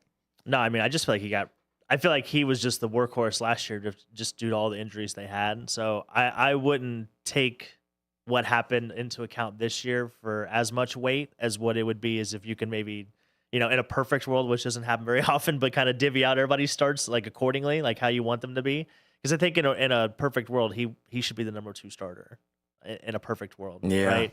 Yeah. I don't care who the number. It could be Ray. It could be whoever's hot. But I think in a perfect world, we forget Steele was on. Yeah, Steele was hurt as well. That's a good point. But yeah, I think if he is your number 2 pitcher, hell, if he's your number 3 pitcher, that's the greatest situation. But if he's your number 2, I think you still got a pretty good rotation. So I'm more fascinated to see what they're going to do with Kyle Tucker's money.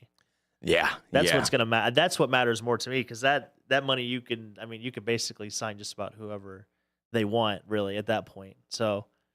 Yeah, it's going to be tough considering right there, Kyle Tucker. I'd made mention to that the last week or 2 weeks ago now, that he just did not. It just seems like he didn't like playing at Wrigley. Yeah. Of his 22 home runs, 15 were on the road. 15 or 16 were on the road, so he only hit about 7 at home. Wasn't hitting very well. I give it to him. Banged up all throughout the year, definitely later towards the end as well. Yeah, he definitely had a hand injury or something. Hand injury or his knee is something with his leg for sure, and then just obviously it seems like the confidence level also had a little bit of an issue there. So definitely when it comes to the Chicago teams of what to do, how many big names, what are going to be the big moves, I'm not really quite sure. It's going to be tough. It's going to be tough for sure to figure all that out. But yeah, again, Game 7 tonight. Let's see. 7 p.m. first pitch over on Fox. Yeah. In the Rogers Center, Toronto. Again, that crowd is going to be electric. Oh, yeah. It's electric. Buzzing. Do the Leafs play at home tonight too? Because that would be kind of fun. Oh, that's going to be that'll be interesting to see. Of course, we already had our first and only sports equinox this entire year. That was this past Monday. Was that Monday night? Yeah. We had Monday Night Football. Obviously, all the games going on in the NHL and the NBA, which again, Leafs don't play at home. Okay, that's unfortunate. Well, at least for Toronto people, Toronto fans, more people in the baseball. The fans don't have to get too jammed up. Because I don't know if you saw after they made a big viral thing after at Dodger Stadium, the traffic getting out of there after game 3 or 4. Disaster. Oh yeah, and we already know LA traffic is definitely a mamma mia for sure right there. Yeah, LA traffic is just. God awful. And we're in the Chicago area, so I feel like that says a lot about. It doesn't help being in the Chicagoland area too with the traffic, where it just seems like it's construction season all year long, and if it isn't construction season, it's winter, so it's going to be nice and icy and snowy, so you can't get any traction. So it's nice and brutal. But there you have it, folks. It's going to be again Dodgers Blue Jays tonight. Shohei Ohtani on the mound for the Dodgers. Max Scherzer that maniac with 2 colored eyes, getting the start for the Blue Jays. Let us know who you're rooting for down below in those comments section. You can also call in. Where's that number? Where's that? You can call in. Studio number is 847-931-1410. You can also text us at 505-926-1410. Just like Nick said, you can check us out in the chat as well, youtube.com/WRMN Radio. Make sure to like us on the socials as well. We do everything on Facebook, Instagram. Oh, yeah. We are on the rise, obviously. Check out our Instagram pages as well. We do a lot of player content and everything between there. And we'll see you on the other side of the break. We got the Chicago Bears to talk about, right? We got Bears. We got everything coming up in what is this, week 9 now? Oh, yeah. Oh, yeah. So it's going to be all that, tons more right here. And then Mike will be joining us. Yeah. Mike's in here. On the rise when we return. Political party poopers got you down? Shake it off and join me, Dennis Sonar Green, every weekday from 4 to 6 p.m. on WRMN for A Political Talk Show, where we cut through the doom and gloom with a focus on America first, constitutional values, and a populist perspective that puts you, the citizen, at the center of the conversation. At WRMN, the talk of the town, we're not afraid to challenge the status quo and bring you the straight talk you need. Whether you're frustrated with the political establishment or looking for a clear, some nonsense analysis, this show has you covered. Tune in. Let's take on the issues together with a fresh, unfiltered approach. Catch us every weekday from 4 to 6 p.m. on WRMN, A Political Talk Show. WRMN, the talk of the town. For nearly 50 years, the DuPage Senior Citizens Council and Kane Senior Council have been dedicated to serving seniors in DuPage and Kane counties. Established in 1975, the DuPage Senior Citizens Council is a volunteer-driven 501c3 non-for-profit organization committed to helping older adults live with dignity. From providing nutritious meals to offering support services, the Kane Senior Council is there every step of the way. With programs designed to enhance independence and quality of life, they're proud to make a difference in the lives of their senior neighbors. To learn more or to volunteer, visit them at 418B Airport Road in Elgin or head to their website at caneseniorcouncil.org. Give them a call at 630-338-0999. That's 630-338-0999. That's the Kane Senior Council, caring for seniors because they deserve to live with dignity and respect. Visit caneseniorcouncil.org or call 630-338-0999 today. Children are the greatest joy and our best hope for a better future. Friends, they are the future. But did you know that millions of kids right here in our own backyard are facing hunger every day? Without healthy food, it's harder to grow, to thrive, to feel their best. The impact when children don't have enough to eat is tremendous because when you're hungry and your basic needs aren't being met, you cannot learn. Every child deserves to be fed. This is a problem we know how to solve. Food is not just food. It's energy, health, confidence, hope, and even love. Yes, love. Breakfast in the classroom contributes to kids being more focused, which leads to higher grades, and simply just their well-being. Thank you! Learn more about how No Kid Hungry is helping end child hunger in America at helpnokidhungry.org. They're simple, boring, never thought of until they're needed. They're windshield wipers. Only when Mary Anderson became annoyed that New York trolley drivers were stopping to wipe their windshield by hand did anybody do something about it. By attaching a spring-loaded arm to a rubber blade, one woman made travel easier and safer. Look to innovate and pass it on from passiton.com. Do you owe the IRS $10,000 or more in back taxes? Are you being audited or investigated? Has the IRS sent you a letter demanding payment? You may not owe what they claim. Make this free call to the tax doctor now. Let them negotiate with the IRS on your behalf. 800-234-0316. 800-234-0316. That's 800-234-0316.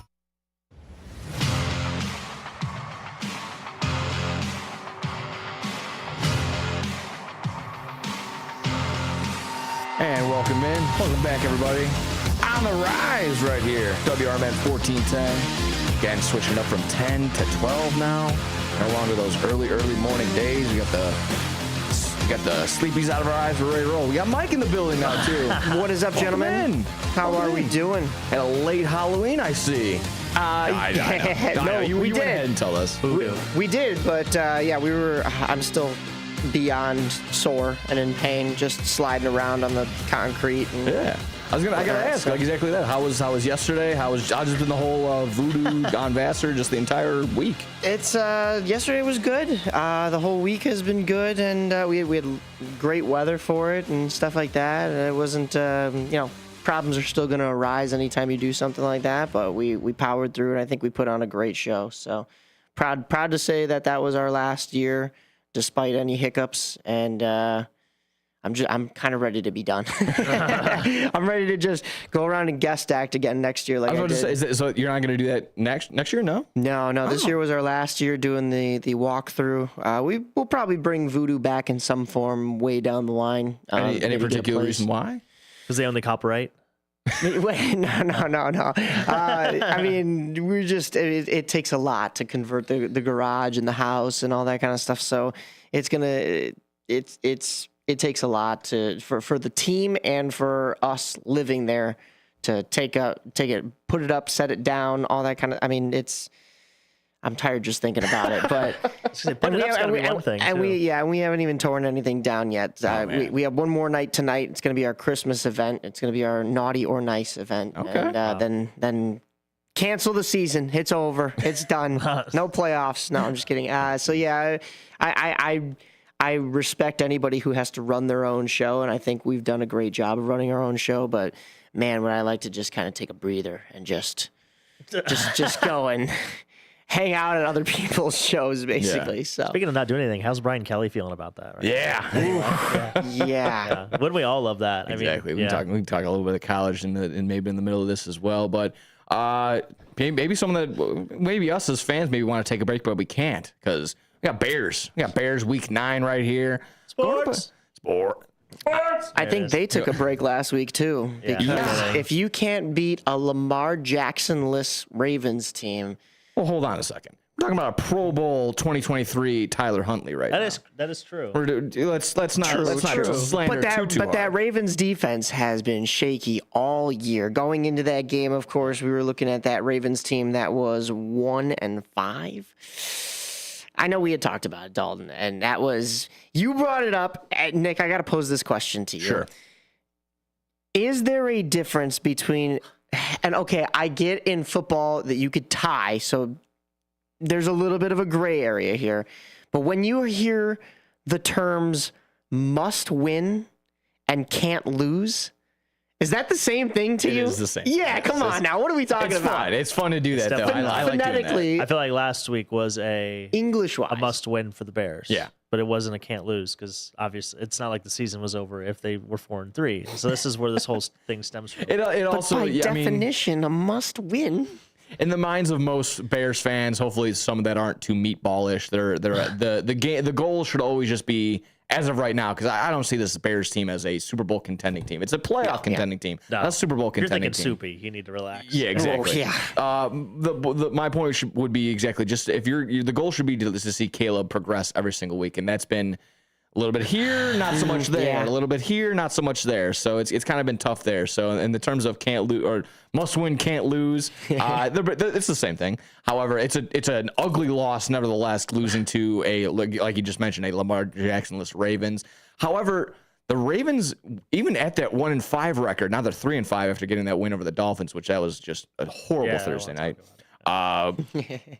They're still somehow, I believe they're favorite to still win the AFC North. They are.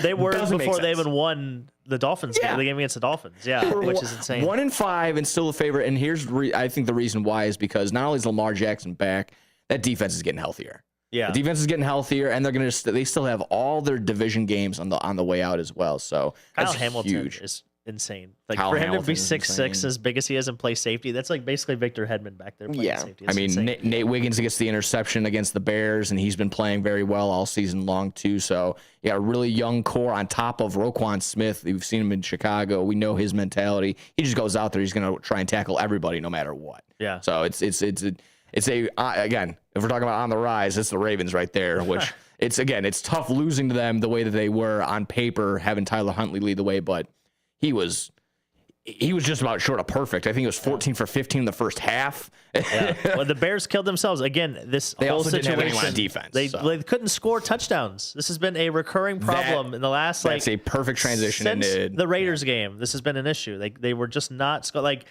I love that everybody was talking about, it's the only team that scored 21 or more points, every game of the season, up to that point. It's like, whoops. We're still not scoring. Being able to kick field goals. And we're still not, that's the difference. That's what good teams do. They score touchdowns, and we just cannot score touchdowns. I don't know if that's got more to do with Caleb or if that's got more to do with the offense. Because in my opinion, I feel like we being the Bears, they shy away from running the ball once they get inside the red zone. That's what I did see that a little bit. I thought it was more of the passing game from Caleb Williams. I mean, you look at the couple of interceptions at crucial times. Yeah, was it just the one? Tough. But yeah, I mean that 3-point game, fourth quarter. And if you can't throw the ball, we were just talking about it last week when we were on the show. Is that I was glad to see Caleb and this offense improving the pass game and not just going for screen passes. I mean, we've been seeing shades of it all year with that flea flicker pass that stands out in most people's minds, but at least moving the ball forward rather than just to the line of scrimmage on a pass play. Because if it's a pass play that's a screen pass, you might as well just run the ball. And we have gone back and forth on the Bears' run game this year too. However, this game, to me, it was that passing game. And you talked about them not being able to score touchdowns. I think when you're in the red zone, like you were saying, like that was a big problem. Like they just couldn't pass. Nothing was completed. It seemed like Caleb had all the time in the world in the pocket and still couldn't find a receiver. So I guess it does go back to the point. Is it Caleb or is it the receivers? Is it the rest of this offense? I lean towards Caleb. Because I think good quarterbacks, and listen, I know that Caleb's still young and he's still improving. And like Nick said, the goal is for him to just improve every week. They're not supposed to be Super Bowl contenders just yet. But when you look at the inconsistencies week to week, I think it reflects more on Caleb Williams as a quarterback. And like I said, the consistency is not there. And that worries me a little bit. It's getting concerning when people are trying to point out that Drake May might now be the best quarterback of that draft class, which there's no question of that right now. Yeah, honestly, he's having a fantastic year. Jaden Daniels, he's been hurt all year long, so it's a little tough. I think the Commanders as a whole kind of had a little bit of step back from their NFC Championship team that they had last year. Yeah. But yeah, definitely concerning. And at least for me, there's been 3 glaring issues, and one of them on the passing side has been, I don't know if this is a Caleb thing or if it's just the play calling. Why are there no targets in the end zone? Why are there every time they're in the red zone, there's no passes to the actual end zone itself. It's always first play run, second play it's a little dump off to the side, and then third play it kind of up in the air. They don't throw the ball into the end zone. It was obviously if the Bears don't get turnovers, if they don't create takeaways, they don't win. And you can kind of say that for just about anybody in the league. But especially for this defense, because you have the most yards per play. I think the Bears like 31st, 32nd. And to your first point, you never see them incorporate the tight ends in the red zone, which They're always blocking, which is driving me crazy. Which is fine, but like if they're actually going to block, we need to run the football. Yeah. But they're not incorporating them whatsoever. Why would we use a first round draft pick on a guy that we're never going to use? Yeah, and to get back into maybe Caleb's side, or is this his fault or not?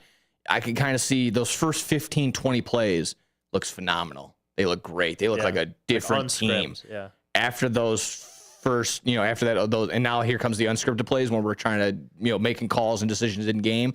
They look lost. Yeah. They look absolutely lost. They don't look like the same team at all. So that's when almost the hero ball that you see Caleb taking extra steps and throwing unbalanced off his feet. That's when you start seeing that, and that can turn into the mistakes that he's made, where it's either an overthrow or unfortunately maybe a pick, where he's kind of been smart with the ball and not turning it over, but it's also that, he's not taking enough risks. Yeah. Well, back to your point too, like it being a little bit on Caleb, like he has the most amount, I think he has like 3.1 seconds on average to throw the ball. A lot of time. For him to throw the ball. And like Patrick Mahomes is like 2.4. So like, it's not a lot of time, but to your guys' point, it is just enough time to notice it in the speed of the game towards like, okay, he is just a little off. When he's off, he's late. When he's late, he's behind. And that's when bad things happen. And I don't know if that's got to do also with like, throwing the fire hose at him. Because out of the bye week, this offense looked a lot better. Yeah. Like it looked a lot more on time, on rhythm. It looks like it's starting to a little bit decrease. I would argue it's all tied back to the run game, though. That's what I would argue. But go ahead.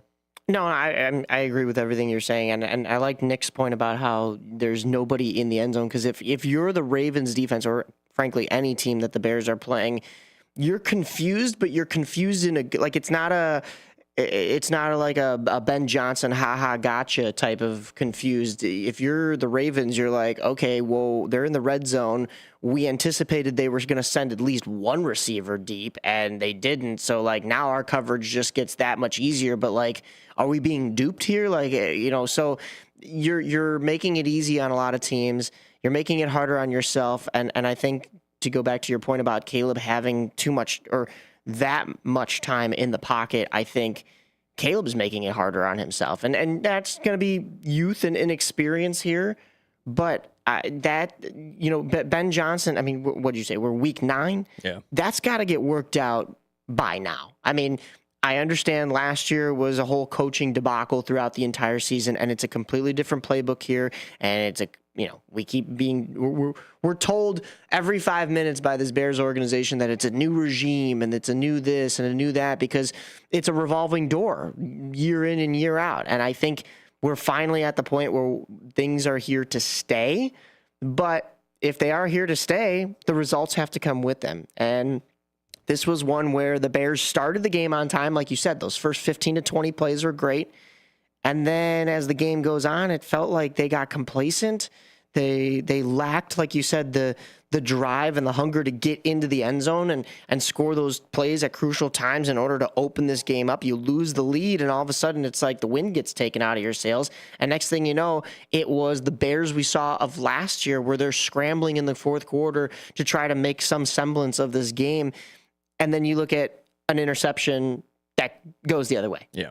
I mean, and that's just, that was a tough situation to get the ball back. I mean, the Ravens did a really good job of not taking anything away from Baltimore, of putting the Bears, at the 1 yard line. And then was it that drive, or was it the next drive that was the interception? But Same drive, yeah. Yeah. I mean, you're just so far in your own end zone. Yeah, exactly. So, I mean, I don't fault the Bears entirely. I know it sounds like I do, but like we were saying at the start of this segment, that the Ravens, it's a combination of the Ravens also finding that, Pro Bowl type game that they're supposed to have this year, and then they're looking at it as a must win, because they don't want to go 1-6 before Lamar comes back, because they could still dig themselves out of that hole. Like you said, they're the favorites to win the AFC North, considering how badly banged up the Bengals are, and the Steelers always being the Steelers, and the Browns are the Browns. So it's still their division to win, but that's, like I said, a much bigger hole to climb out of, and I don't think they would have been able to do it. So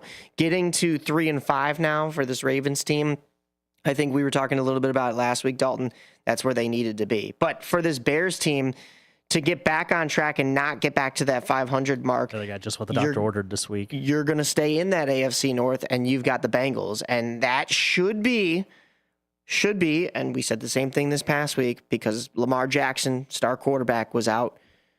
This should be a layup for the Bears with Joe Burrow out. This Bengals team as a whole, it's not like the Ravens where they're kind of finding themselves. Joe Flacco. Yeah, I know. I'm sorry, Joe Flacco. He's a little bit hurt now. We'll see how that goes. I'm sorry, Grandpa, but listen, this Bengals team has looked lost without Joe Burrow, and we're talking on the defensive side too. If they've scored over 30 points in back-to-back games. What do you mean the Bengals look lost? The Bengals look like a juggernaut there for a minute. Okay, yeah. They beat the Steelers on Thursday night. Brees Hall basically single-handedly when you beat them. when you Well, score their 38 points defense against is the one thing. Jets, you expect to win that game. Right, but you can't control their. I mean, their defense is bad. I'm not arguing But that's that. what I'm you're saying saying they're is- looking lost. When the Cowboys and the Bengals are the same team, and I don't know. I just Well, feel that's like the case. Hopefully I feel like you're throwing shade at the Bengals. I like the odds you for the know? Bears then, 'cause they beat the like I Cowboys. said, this has to be the week where the offense shows up. Yeah, because if you're a Bears fan, and I like to think that I root for the Bears, but like. If the offense looks like it did last week against this Bengals, like if the Bengals defense especially in the looks first respectable, quarter, when they took over and had the ball, 13 out of the 15 minutes. Yeah. But it can't end in field goals. if they can score touchdowns, that game is completely different last week. Exactly. If it's 14-0 as opposed to 6-0, yeah, it's a huge difference. It's so incredibly. I'm excited to see Kyle Monangai. He's going to get his opportunity. DeAndre Swift is out. I'm excited to see that. I think he could be. I think he'd be a real thumper. I think he could be a good change of pace. I like the back, way if he you runs will. the ball. Yes. Not enough tape for me to be like, oh, he does this well or he does that well. I'm sure like there's enough in his college game for me to kind of pick that. But so far, what he's done in these last couple of weeks, I like what he's done, like what he does with the ball. He looks like a faster Isaiah Pacheco to me. I like that. Okay, That's kind of what he like the way he runs. I feel like that's the way he. And with looks to him me. and Pacheco, I would make that same comparison because when the way he runs, it looks like the ground owes him money the way he stomps and just rips through the grass. Yes. Quickly into the Bears injury report and Yeah, the I got you. Bengals. Yep. Luther Burden out, Roshan Johnson out, DeAndre Swift out. So like you just mentioned, that run game is going to be wide open for Kyle Monangai. I don't believe there's going to be no one really behind him after that. I'm sorry? Where's he Where from? did he play to college? I don't know. Is he Iowa? No. Is he a Michigan guy? No, he's Rutgers. Okay, continue. nice. Sorry. I thought it was your Michigan. Dominique Robinson for the Bears also out. Questionable is I'm going to butcher that one. I'm just going to spell this one out. Agbagbamingba? Oh, there we go. Is that it? Don't spill any on me. Did not practice on Friday, but so not specified. Grady Jarrett. We'll see how we get in there, but a full practice for Cole Kmet, DJ Moore, Roma Dunze, Tyreek Stevenson, Joe Thuney, and Almad Zacchaeus. So looking like the offense and a couple defensive players going to have some nice positions there. Flipping on over quickly to the Bengals. Questionables across the board, but the big doubtful right next to Trey Hendrickson is the big key one right there. Yeah. And then I'm going to see, Joe Flacco I was gonna say, is questionable. He he's did not listed. practice Friday. So yeah, it's a shoulder AC joint. That's tough. That's where at I that age. transition. I ask if somehow Jake Browning is out there again. Now that turns into a must-win for the Bears. You can't lose back-to-back weeks to two backup quarterbacks. It just can't happen. And so what are we thinking here? Jeff Walsma in the chat was saying Bears lose this weekend and looking at the injuries because that was, I was saying that this should be a layup for the Bears, but the only caveat is that injury list because I know it is long and there's a lot of big names out there. Wow. He's got Bears losing by 10. Negative, Well, Jeff. I mean, it's Come on, man. I don't know about that. The two healthiest people on the other be right, side though. are going to be Jamar Chase and T. Higgins, and what are the Bears going to do without? They have basically no healthy DBs. But if you look at it just from like an X's and O's, we got Gardner Johnson now. yeah, exactly. But you got get underneath their you got skin. Ben is a big Johnson pull. against Zach Taylor. Like, come on, what are we talking about here? Like, that should be such an easy, like, just from a schematics, X's and O's, putting guys in right places. Like, I don't know. Again, if it's in terms of who's going to outcoach who, I think Ben Johnson has the ability to outcoach Zach Taylor this week. That's going to be no doubt within my mind. He can coach circles around him. I always pull his interviews, and I'm sorry to say, Zach Taylor just doesn't seem like a lot going on upstairs. Other than just I mean, the Bengals have allowed 253 points through 8 games. That's 31 points per game.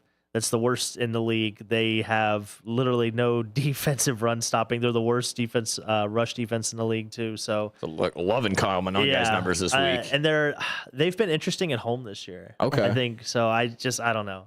I feel like this again. This is a must-win for the Bears. Now it's last turning week into was that a way. can't lose. This week is a must-win. Okay, I'll go with that. It is turning that way as if they do. So let's not go too far into the future. And again, we're rooting for a Bears win in all sides for sure. If they go 5-3, and with the trade deadline on the horizon, do you think the Bears make any splash moves? Do you think they make any moves at all? Would it just be maybe some safe moves, maybe just some depth pieces? Is that going to be the goal for this trade deadline? Is there anything they don't do that would be exciting or disappointing for you? I think it should be the goal. I'll be honest, I have not looked at who is available. After that CJ Gardner-Johnson pickup, I was like, okay. It's as of right now, not to be disrespectful, but the term right now would be, the scrap heap, the scrap pile. It's a lot of guys that are maybe on their way out or veteran pieces that aren't on squads right now, but still serviceable pieces. Right, and maybe what this Bears team, especially injured right now, need. Like, I'm not saying that you pick up a guy just to then, find a spot for him later. Maybe you just need a stopgap right now, right? But, then at that point, what you're kind of just throwing money, and I understand that aspect too, but I think as Bears fans, we've just become accustomed to the fact that the Bears organization doesn't typically do things here at a trade deadline. I mean, when was the last major pickup that they got at a trade deadline? Montez Sweat. Yeah, that's what I was getting. Montez Sweat was huge, yes, but that was one move in the last decade. Yeah, maybe. I mean, I think there's plenty of candidates out there. I mean, a guy that I would like, my heart is a Dolphins fan, but I think Jalen Phillips would be a good little pickup for the Bears. Okay. I don't know what the cap situation. I don't know what the cap situation looks like. I think the Bears have like just under $8 million. I'm no cap expert. I don't know how to I'm not either. To work but it or whatever. I've heard the saying that could be there's always a way around it. Right. I'm sure there is. 100%. Yeah. And then there's a couple other ones here that I had pulled up that I really liked as well. Alontae Taylor was a corner for the Saints, pretty good as well. Jacoby Myers has been out there. I don't know if the Bears need a wide receiver. It couldn't hurt because I think, hot take, I think we should trade DJ Moore. I'll say that's not the I'll worst say it right decision. now. I think we should trade DJ Moore. They were arguing about that on ESPN 1000 in the morning, and I think it was Carmen, and he was like, "Oh yeah, he's definitely a second-round pick." If you think DJ Moore is worth a second-round pick in next year's draft, I would encourage you to see a physician because I think you might have a head injury. I think so. If you could get a third-round pick, I'll take it. But that'd be great. Yeah, I would expect a fourth or less. Yeah, there's no way you're getting a second-round. Mike, if somebody comes up to you and is like, "Hey, DJ Moore, second-round pick," you need to tell them to see their nearest physician. Yeah. Okay. No, perfect. no, yeah, absolutely not. David Njoku is on this list.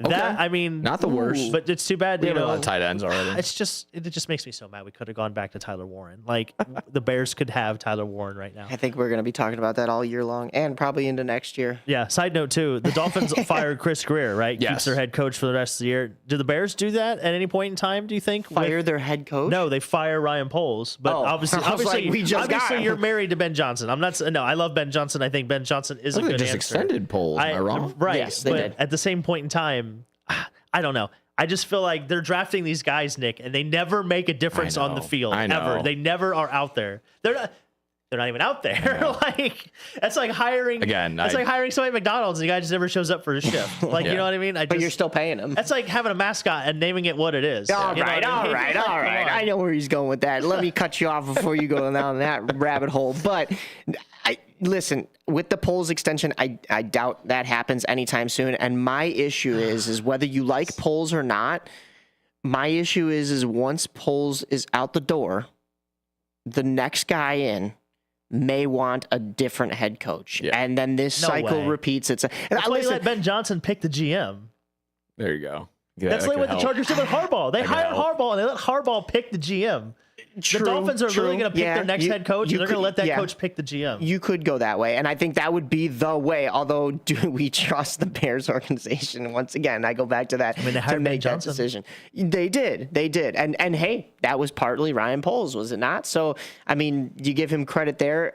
Other than, maybe some of his draft mistakes. So I think you keep what you have right now, at least through this season, especially with how badly produced last season was. Okay. So, with the extension of Ryan Poles, like him, hate him, you're going to get him throughout the rest of this year. And if he can't get you something in next year's draft, then maybe you look at it. But yes, definitely Ben Johnson has to stay. So I think you reverse the roles and say, hey, who do you want as a GM? Who do you think would keep you on? Because you got to keep Ben Johnson. Yeah. The Bears need an edge rusher, though, to answer your question. That's part of the it, glaring too. hole. If there's one pie in the sky, one maybe fun play or fun name I would consider, or just like on the personal side, I wouldn't mind Breece Hall coming in. Okay. I would. What were you? Yeah. What do you think? I was going to say something crazy. No, I thought Alvin Kamara at first. He's been hurt. Yeah. He's been a little hurt, a little banged up all year. I wouldn't mind Olave, who's also kind of being considered. Anyone can kind of just dive in and kind of pick apart the Dolphins if they wanted to. Maybe Jalen Waddle. You mentioned him. They'll keep Waddle. Man, you mentioned Yeah. Phillips. Even Bradley Cho's been considered as well. Yeah. There you go. It could be exciting. We'll dive on in. We dived on into the Bears. Talked a little Wake 9. Then we got a little Blackhawks, a little basketball on the way. Lighting the lamp. Yes, sir. Yeah. Blackhawks and Bulls. There we go. Blackhawks and Bulls Undefeated coming on up right Bulls. here. Oh, yeah. Talking 5-0 basketball. Take that, New York. And then Connor Bedard's looking red hot, too. On the rise when we return.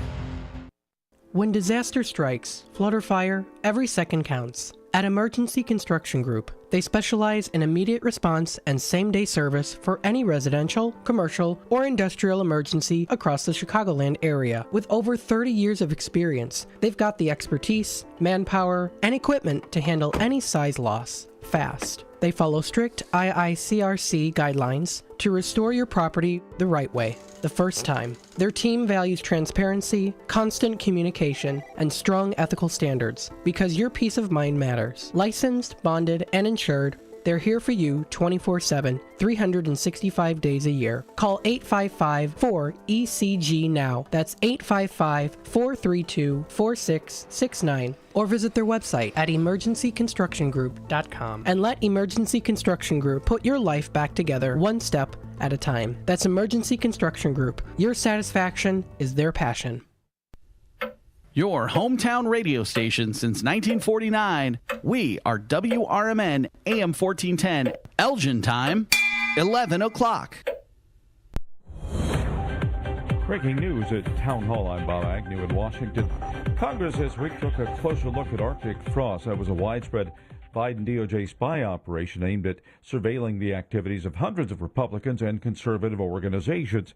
Senator Lindsey Graham says the Biden DOJ, I should say, had its eye on disrupting the campaign ambitions of Donald Trump. I don't think it's an accident that from the time he announced in November to August of 23 that there was an avalanche of legal cases against him that would make it hard for him to be successful in 24. And I think all of us got caught up in that network of trying to take Trump down. Senator Graham was interviewed this week by the Salem Radio Network.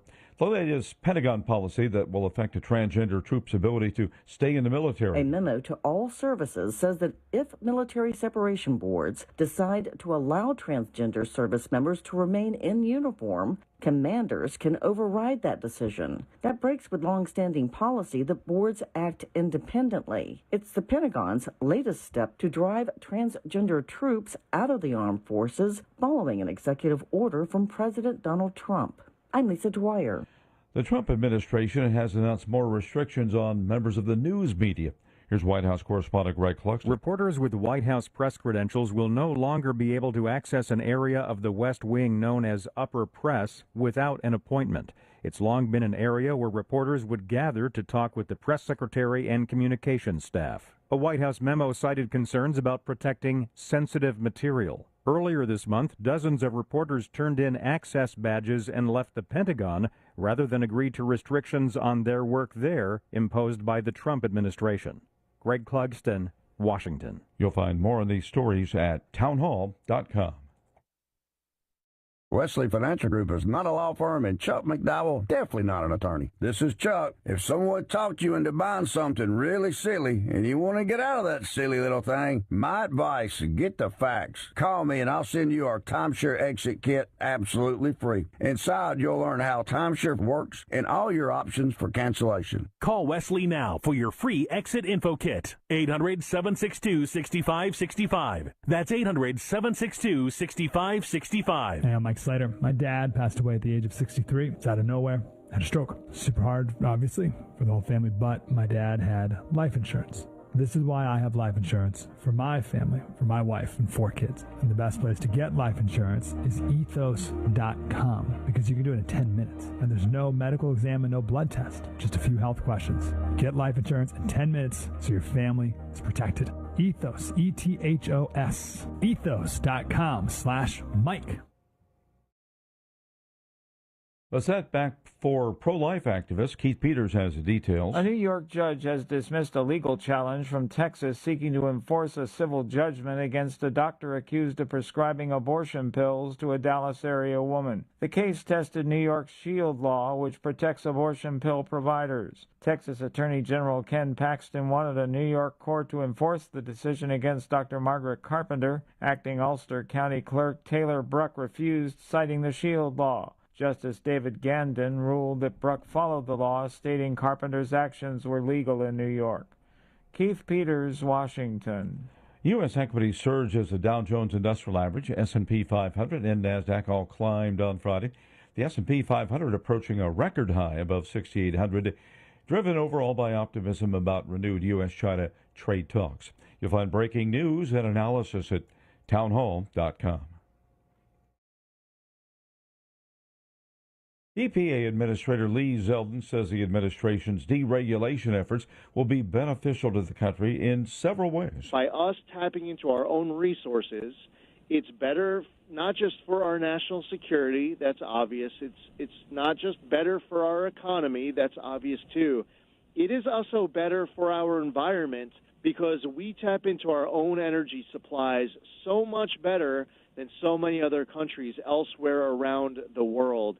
And aside from the environmental impacts, Zeldin says his agency has been busy eliminating wasteful spending. We were finding grants where the grant was going through 4 pass-throughs, where each of the pass-throughs were taking a cut of at least 15% for that pass-through. So think about how much that dollar got diluted. And Zeldin's interview this week was with the Salem Radio Network. More on these stories at townhall.com. Get ready for Around the House every Saturday night from 5 to 7 p.m. on WRMN AM 1410. If you're a homeowner or contractor looking to tackle those projects that feel a bit too big, this is the show for you.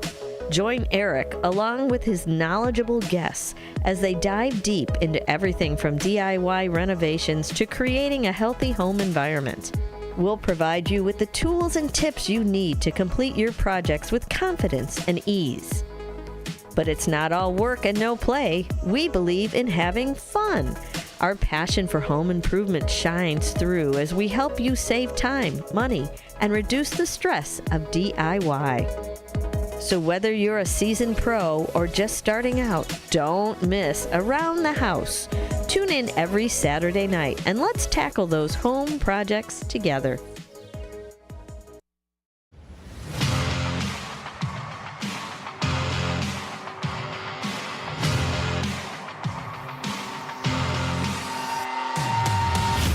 And welcome back on the rise.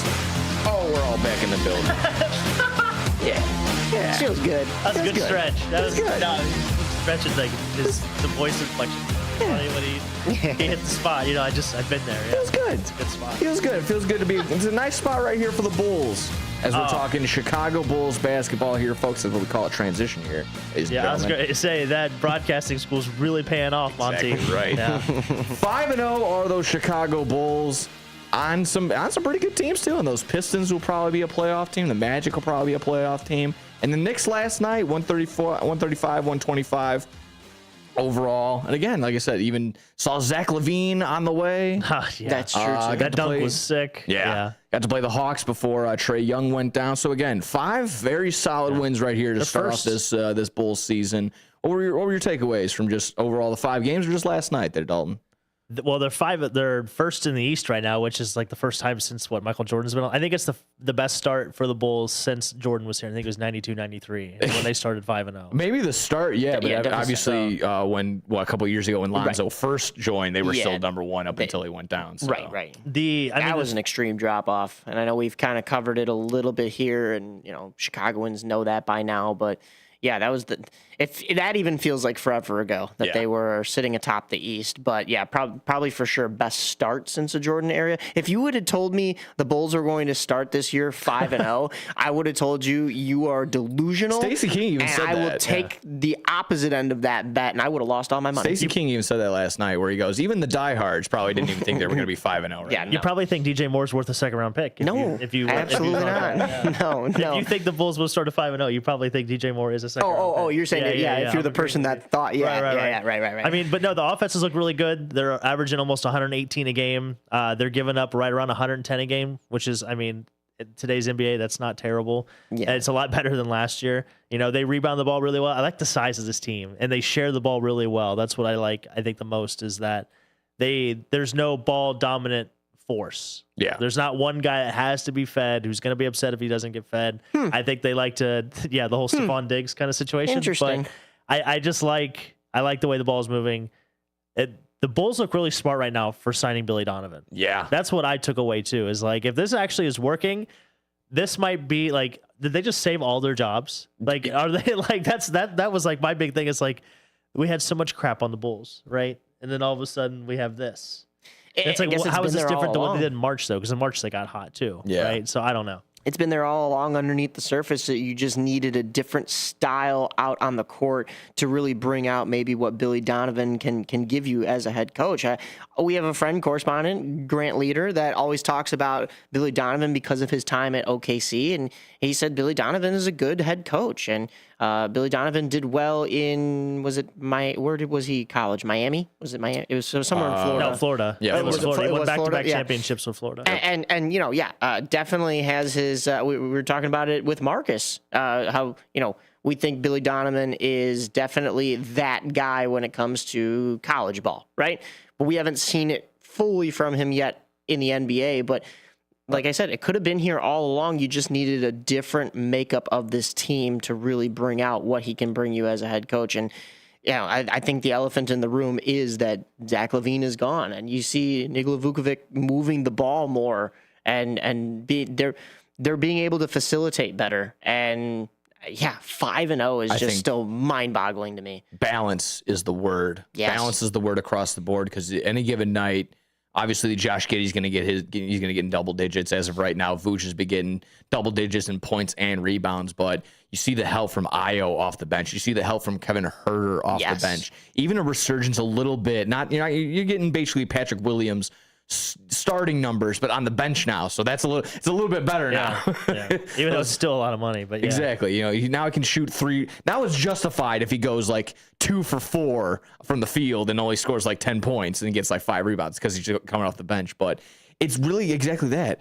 If you again talking about all those pieces you got from that Zach LaVine trade, they're all helping. Yeah, they're in all this playing situation. Well. They're all helping. You see, like I said, Io was a little banged up last year, coming back and playing better this year right now.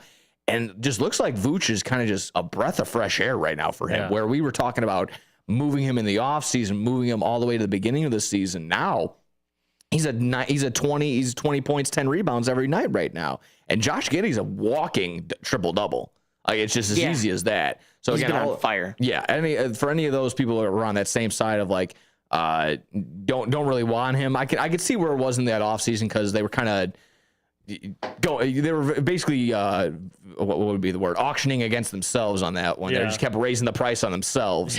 So it's like, okay, take it easy. Josh will be worth it. He'll be there, and clearly he's been working out. So what? I think he's 25 points and just short of 9 rebounds and 9 assists on the nose. So he's been absolutely fantastic. Yeah. So again, it'd be nice that my starry eyes or whatever, they're really big right now. It will be brought back down to earth, I'm sure. But as of right now, this Bulls team is looking good. It's very balanced. That would be the word of the day for sure. Does this feel like the Cavs team of last year during regular season? Oh, and they got start off with 20 games. I mean, yeah, they were crazy, right? Like I think they had multiple win streaks of like 15 games or more last season, right? So does that mean like are we looking at a team that's very similar to that of Cleveland last year, where they're going to play really well in the regular season, and then when push come to shove? You know what? Which I think I'd be happy with, honestly. Like, from what we expected coming into the season, like you just said, 5-0 was completely out of the realm of possibilities. Right. And if they were to be number one number one seed in the East because the Cavs were number one last year, if I'm not mistaken. So I would be. Could you imagine? I would be okay with that, considering the fact that at the end of that scenario, you'd have a playoff spot, not a play-in East is wide spot. open, by the way. It wouldn't be, and that was kind of where I was actually going to go. You read my mind with my next point was we talked about how the East is wide open with a lot of injuries. I think I talked about it.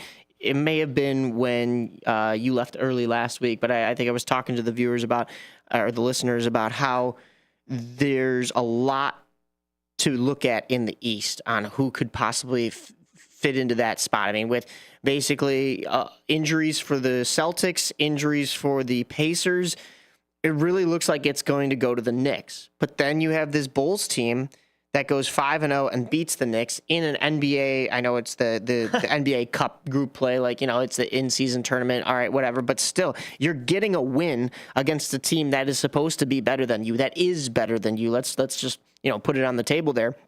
But the thing is like we said, nobody saw the Bulls being 5-0, and I don't think anybody saw when they said that the East is open for somebody else to steal it from the Knicks, it being the Bulls. I for one, did not. And like you said, Josh Giddey has been very consistent.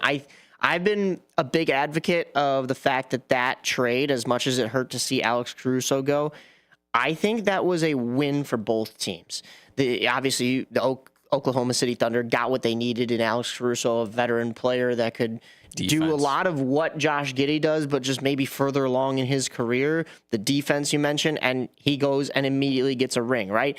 And Bulls fans, like you said, were maybe a little out on Josh Giddey at first, considering what had been rumored outside of basketball or how he played maybe, or lack thereof, in Oklahoma.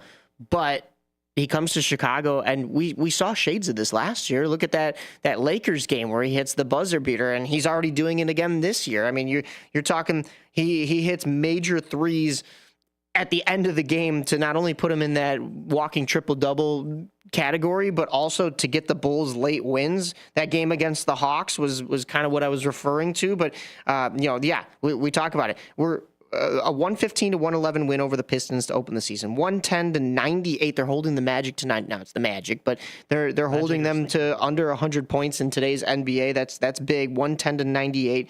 Then it was a 128-123 win over the Hawks, a team that they would typically kind of match up against if you're going to be looking at a play-in spot here in the East. We've seen it before. The Bulls beat the Kings 126-113. A lot of former Bulls in the house for that one, so that was a big game. They didn't have Doug McDermott on the team. I know. The Kings, he didn't play, but the I saw him Kings on still the have roster. Dougie McBuckets. I love it. And then, like I said, this group play game in the NBA Cup against the Knicks, which I know we were going to talk a little bit about the court too. I'm not a fan. I liked the red court last year, and I know a lot of people didn't. I thought that looked cool. The one last night? What is going the gray. on? No, I think Nick's pulling it up for people on our I'm YouTube, gonna so try we'll and be able see to if I share it can, in just a It second. just But wasn't good. I kind of like the idea. Like I like the idea of what they do for that. But why not? I mean, we've seen a lot of really cool courts. Last night was not one of them. The only one I think the one me. I don't like is like the blue court that they have in Orlando. It's like obnoxiously blue. Yeah, it's I like can see that. I mean, it is bluer than It's like blue one of those itself. college Bluer than football most. Yeah, fields. it looks. The I mean, it looks all like more blue than Boise State. Yeah, that's crazy. Yeah. No, the all red court for the Bulls last year gave such a cool vibe in the United Center, especially because the seats are red. You got the red lights, you got the jumbotron and everything, and red is the Bulls. Yeah. See red, and then they go and I don't know what the You can kind of idea see was all of them, here. all of man, them right there you go. here. The Bulls are in that second column. Is that second from the bottom, or They're second from the top? C, and then this third, the second row right here. So I don't know if you can see my mouse on our screen EC. right now. Oh, excuse me. Oh, yeah. So Third EC. column, second one down. Yeah. It says Chicago, and it's got the. Yeah, I mean, it's pretty similar to the other ones that are in that row. Like the Brooklyn one, it's all gray. The Golden State Warriors one is pretty gray. They're not as loud this year, I feel. Really? They're actually second attendance right now in the league. No. Like the colors. Oh, the colors. So there's no people. I was like, the fans will always bring the noise. Don't worry about that. I was like, I thought they've been doing pretty well. I was going to say the only thing no. I would argue with is like last night was one of their lowest attendances. It's like it's Halloween. It's an in-season tournament. They're playing the Knicks. Like, It seems to me Get 'em like fired up. the NBA is like standardizing these NBA Cup floors because we saw a lot of creativity and a lot of flash last year, so and they're putting a mute on them. I don't know. Now we're just that there it is. Is that a scandal the Mamma Mia that we're not talking about? That they are the creativity of because they got rid of the trophy. Remember, they took the trophy off the floor for the finals. Yeah, and people now it's lost their back. mind. Right, and now it's back. The internet bullied them back into it. Yeah, exactly. So are we seeing that now with the freelancers of court design? Maybe. There's got to be a union out You mentioned the word scandal, and I went into this a little bit solo, but I did want to bring this back up this week. Of course, a lot of things are still alleged, but I just want to bring up the court again. Yeah, we could push hockey a little bit because I do want to get your guys' takes. Because I'm going to be honest, talking about this last week solo was not fun. I mean, we had a little bit of viewer interaction, listener interaction, but I want to get your guys' takes, especially I'm the resident Italian in the room, so apparently this is all tied to the Italian mob, the mafia. Yeah. But this illegal supposed gambling ring that was going on and has now swallowed up a couple of NBA coaches and superstars that are supposedly, allegedly, a part of what is going on. That to me is definitely very believable, but also crazy to think that this was not only outed at such a large scale, but also even being able to be run at such a large scale. I think the biggest takeaway for me are two things. It's one, people are going like, oh, this is only going to get worse now that, now that gambling and sports gambling is now legalized and like now like a positive thing. This isn't brought to light without gambling. Sports gambling being legal. Like Vegas doesn't want this. Yeah. Exactly. It's one of those things where that would have stayed in the shadows underground forever if sports gambling wasn't legal. So again, is it a huge benefit or positive around the board? Not yes and no. But of course, it's you have to be an adult and you need to be able to know your limits. Yeah. I know some people can't do that. But that was the biggest thing for me there. But the other one is we'll figure it out. And the biggest question I think has to be is just why, if you're Terry Rozier and Chauncey Billups, hell, even like that Cavaliers assistant coach, if you're making millions of dollars, what is the benefit of only risking so much for 100,000? Maybe. Well, Terry Rozier is already in. He had like an $8 million lien on his house, and he's got $126 million in career earnings. So Terry Rozier was doing it because he needed money for whatever reason. If you can believe that or not. So that's kind of what I've been reading. Is that's kind of tough. That he was in a tough spot financially. Chauncey Billups, I have no idea. Like, how do I as a poker player? Is it just that rush? I don't know. As a poker player, how do you keep going back to like these places? I'm like, oh man, they cleaned me out for another $20,000. That's like the third time this month. And third time. I can't wait to go back next crazy. week. Like it's just like that's the part that doesn't make any sense to me. Is like, but to your point, it never does get discovered because I mean Vegas doesn't want this. It's just puts a blemish on them. I don't think names were named, but there was somebody that was like asking other professional poker players like, hey, have you been invited? And it's like, yes, and I've turned it down because I easily sniffed it out. Yeah. And the people that did say yes knew within minutes that okay, yeah, this is all fake. I'm gonna get cleaned out. And it's one of those things where you can't put your hand up and tell them that because you might end up unalived. So yeah, that's true too. Yeah, you'll be sleeping with the fishes. Exactly. So you got to be a little bit mindful there. You gotta take it on the chin right there. Like, okay, I'm gonna lose $500K tonight, probably whatever. Wow. I'm just throwing out You're a number. losing $500K out there in your basement. Yeah. Wow. I just don't know what the number. I'm just throwing out a random number. See, I was never a big fan of basement poker. Like I would always be like, okay, we need to play poker on the first floor or on like a higher floor than the first floor. Like we're never going in the basement. Good things never happen in basement poker. Yeah, that's true. I mean, yeah, that was just one of the whys for you, Michael, just in case you didn't. You're always looking over your shoulder. Is that what that is? Okay. Yeah. I mean, don't play with the Italians. Right. Is exactly. what I'll tell you. If we're really getting tinfoil hat conspiracy theory, I mean, I just don't know how deep this goes, considering all the Donahue referee scandal in the mid 2000s that maybe has a tie in there. I mean, even if you want to go back to all the way to Jordan's gambling addictions and problems, that again, may or may not have been the reason why he got suspended and played baseball. We're not really even quite sure about that. Social media. Could you imagine social media during Michael Jordan's era? Yeah, I was going to say, we would look at him so completely differently. Nightmare. Yeah. Oh, yeah. Well, and you talk about how deep this goes history-wise with the NBA, but how deep does this go in sports? Because I can't believe that this is only hitting the NBA. Like, there have got to be people involved, if this is all true, that are in the NFL, in the MLB, in the maybe even the NHL. I mean, I don't think NHL money isn't, NBA, NFL, or MLB money, but like, you got to imagine there are personnel. They're employed by the Chiefs. Yeah, who? These people you're talking about, they all work for the Chiefs. Don't you listen to the general public? Like we're all on this, Michael. We just can't figure it out yet. You mean the referees? Everybody that is enhancing calls works for the Kansas City Chiefs. I mean, if you listen to anybody and the LA Dodgers, we'll talk about it. Yeah, well, that's a different story. Baseball is different. No, yeah, but this is just, like you said, this has got to go much deeper. And I'm another reason why I didn't go too deep into this last week when we were on the show. Not only did I want the conversation aspect of it, but I kind of want to wait to see. I mean, it's going to take developing. I feel like it's going to take months. It may even take years to really uncover everything around this, and probably everything won't get uncovered around this. But the majority of what we have, we probably won't know for quite some time. So this is still very early, but we want to throw it out there and of course let everybody know of kind of what's going on. But man, this is it's like living in The Sopranos. Like, this is Sopranos in real life.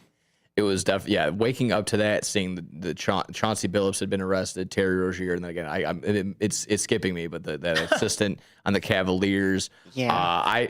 Now that I'm kind of, it must be nice. I saw it the same day, but it might be fake now that I'm thinking about it. I saw that Scott Foster had also been arrested, but I think again that might have just been like sportspoop.com probably said that. Did you say you woke up to that, by the way? It was like noon. Yeah, I was going to say, it must be nice to be able to sleep in. It was a long one. I was just giving you a hard time.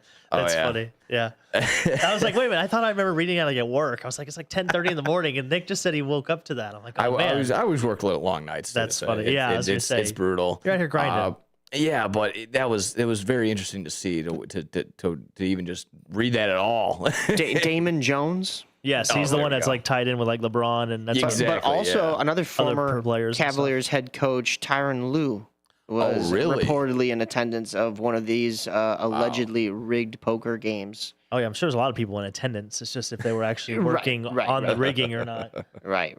Yeah, again, it's they probably use those guys to get other guys to come out. Like they'd be like, "Hey, come play poker with Tyronn Lue, or come play poker with Chauncey Billups," or like, "Oh yeah, hey, this former player is going to be here. Come play poker with him." I mean, if he hasn't already, Adam Silver has a lot of splaining to do.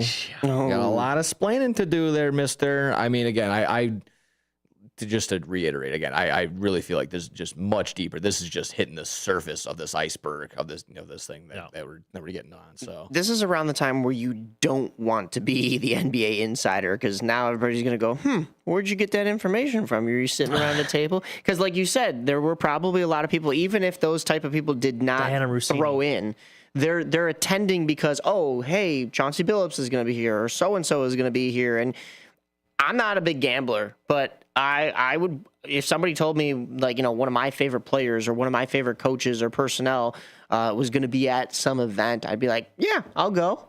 But now you're at an illegal event and you got to hope that stays under wraps and doesn't come out, because even if you didn't play even one hand, you were in attendance, you knew about it, you're a bystander, you're guilty by association. And it is a part of the gaming policy when you're an employee, even if you're an employee for the NBA or just the G League, you are mandated. You have to take a no gaming, no gambling, just little course. It's 30 minutes online or whatever, but it tells you exactly that. It is just straight up. You cannot bet on any games. Simply. Did you take that for working for? Yeah. Yeah, like Windy City Bowls. Funny enough, I did it like the day after, a couple weeks after. But sure Nice. enough, like I said, I'm reading through and I'm looking at it, I'm like, I don't think me and Chauncey had the same had the same course. Yeah, no. Well, yeah, definitely don't have the same bankroll, but yeah, it's definitely not. So then I'm like, I don't know if we took the same 30-minute course. And if we did not take away the same things from there. But it's exactly that. It's just no tolerance. You can't bet on the NBA, the WNBA, anything that's affiliated. You can't even bet on like the video game 2K League if you're even able to do that. You can't do anything. Which again, just can't vote on who's going to be the next cover. No. Yeah, if there's anything, even if there's a prize, and it goes down to even like fantasy basketball. If there's a prize, even if it's just like they give that example in there too. I don't know how many things I can tell exactly about the course or whatever, but they're like, even if it's like, hey, it's your hat for your favorite team, can't even be a part of that. It has to be all bragging rights. Just everything has to be for free. So, and that's where it comes into me. Even at the lowest level, I do camera work for them. I wouldn't want to risk that in any sort of way. Yeah, no. So again, I can. The desperate times of I might lose my house because I have $8 million on it, I'd maybe slightly consider it, I guess. But there's like no other way. Even then, it's just like you shouldn't even ever be in that situation. 100%. Being an NBA player. So that's just it bonkers to me. Like again, that idea of like this risk, all this money, like is that really the goal? Like is that really the exciting part of it? I really just don't understand. Hey, love the chase, I guess that really is truly what it is. I don't put it past it. So like you mentioned, Mike, it's going to be a developing story. Still going to see names and everything throughout coming out through there. It's going to be crazy time right now. I think we will find a couple more names once we find the people who bet on the Bulls to be 5-0 to start the season, because those people were definitely on some insider information. Yeah. The only other teams undefeated thus far in the NBA, the Spurs, also 5-0. Makes sense. Maybe go get those people too. But yeah, Wembanyama makes sense. Crazy. And then of course the defending champs are 6-0, the Oklahoma City Thunder. So the West is looking tough. The Bulls, they have a matchup tomorrow at 6 p.m. against the Knicks once again. That'll be just a regular game. And then Tuesday at 7 p.m. against the 76ers, who are 4-1. Then their next NBA Cup group play game will be against the rival Milwaukee Bucks. They're 4-1. That's Friday at 7 p.m., followed by a Saturday tip-off at 7 p.m. against the Cavs. So a lot of rivalry games coming up here for the Bulls in the next week. Realistically, I don't think they stay undefeated, but let's see if they continue their winning ways throughout most of the week. See if we get Giannis or a load management-led Bucks. That's another discussion. I know Jordan was very, very happy all about that. If you heard those interviews, those were fantastic. Well, we'll go from the hardwood to the ice. Coming up right here on the Rise, we talk a little Blackhawks. Look, Connor Bedard. Is he going to be on Team Canada? He got a first hat trick. Here we go. On the Rise coming up. As veterans, we're no strangers to helping others. It's what we were taught, trained, and told to do. It could be for anything. Helping a friend move. Listening to a fellow veteran for hours, at any hour of the day. Or just simply making time for people. A neighbor, a loved one, or even a stranger. We're often the first to help others.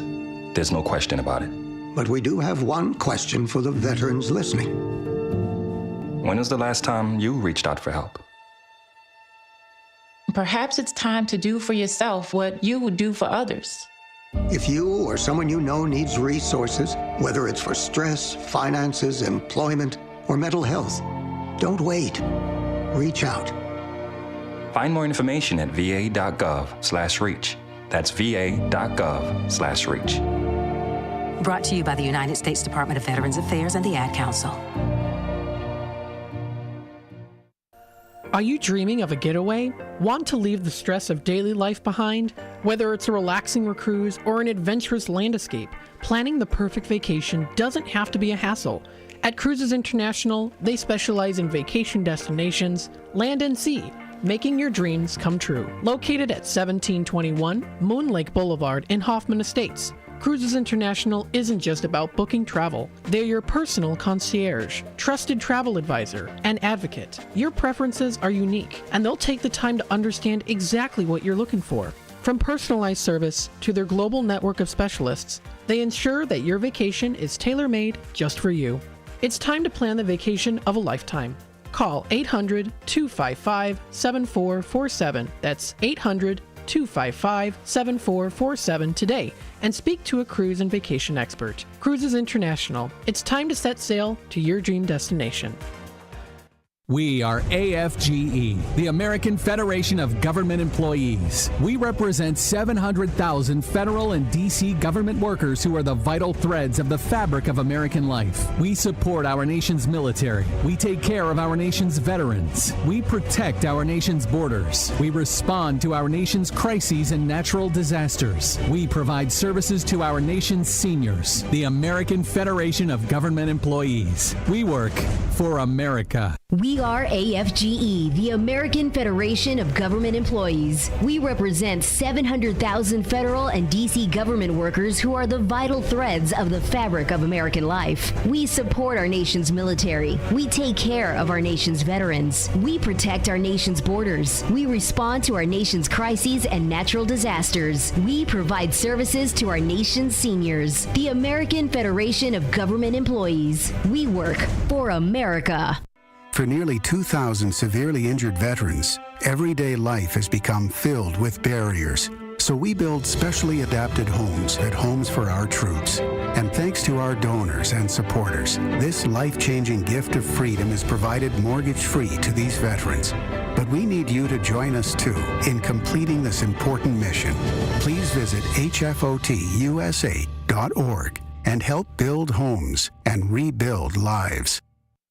Want to read some action-packed, exciting pulp fiction? Read the works of Michael Tooman, now featuring the international crime thriller, I Married a Bot Madam. Available on Amazon in hardcover, paperback, and Kindle editions. The paperback is also available at other book retailers. Check out Michael Tooman's webpage at Scilink.net. That's Papa Sierra Yankee Lima India November Kilo dot November Echo Tango.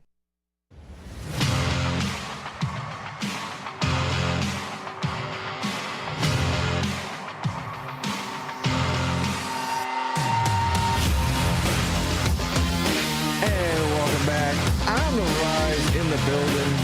At least someone knew that we were coming back. Got it? You hear it? Yeah. All good? There we go. All right, cool. Just want to make sure. You are live and on the air. Yes, indeed. Yes, we are. Just talk Bulls. Sports. Yeah, make sure to check us out on social medias, too. Give us a follow. Follow the YouTube. Check out the Facebook, Instagram pages, WRMN 1410 AM. You can listen live here. On_the_rise. Yeah, 1410. Yeah. And you can join us in the chat, youtube.com/@WRMN Radio. Or you can call the studio line, 847-931-1410, or text us at 505-926-1410. Sorry, I didn't mean to interrupt you. Go ahead. Couldn't have done it any better myself, honestly. That was fantastic. Well, there you go, folks. Like I mentioned, from the hardwood over to the ice now. You gotta pass it on over to these two fellers. We gotta talk some Hawks. We gotta talk some Hawks. The Hawks. Yeah. What was your analysis of the Hawks this week? They were moving fast. They were. Do you know what happened this week? Obviously Connor Bedard's first hat trick. Nice. Yes. But not too much. If in terms of any other historical big things, I'm going to be on the outside on that one. But honestly, Hawks have been looking good in terms of just like I said, playing the kind of like the ignorant hockey fan on this side. Like, oh boy, they move fast. Yeah. No, they have been playing well. Jonathan Toews got his revenge.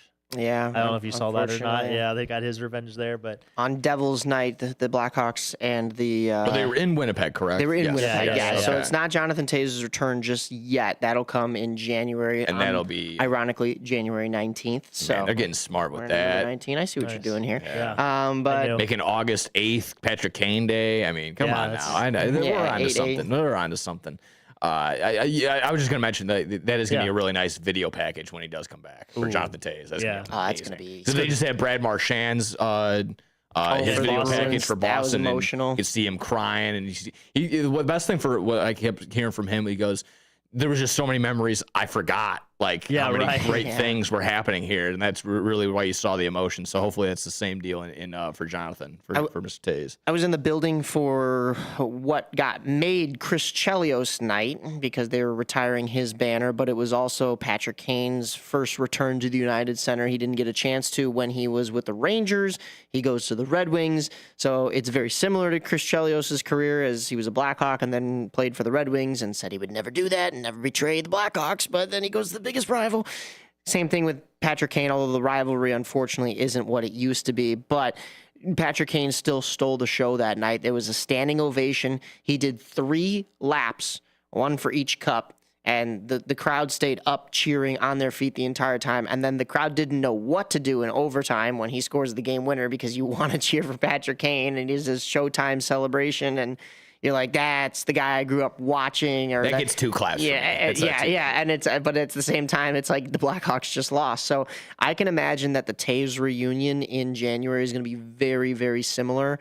Maybe not as flashy heroics, because Taves hasn't always been that kind of guy like Patrick Kane has been, but you better bet that he's going to do exactly what he did Thursday night and win as many faceoffs as humanly possible, because that man looked like he was back to prime Jonathan Taves at the dot on Thursday night against the Blackhawks. Yeah, and it made a big difference, too, because you could tell the possession of the puck was clearly tilted. The ice was clearly tilted on one end. You had that beautiful goal from Burakovsky through the legs from a nice feed from Bedard, but then, I mean, that was really all she wrote about for the Blackhawks. And, 6-3 final. The goaltending just wasn't there from Spencer Knight, and that's a little bit troublesome to see. I mean, it's one game. Yeah, it's a bad game. You're going to have those, but I think you and I have gotten a chance to see a little bit more from Drew Commesso at the AHL level, and that's been the talk, is when is it going to be Commesso? And then, we talked to Dana Gray about, do we think,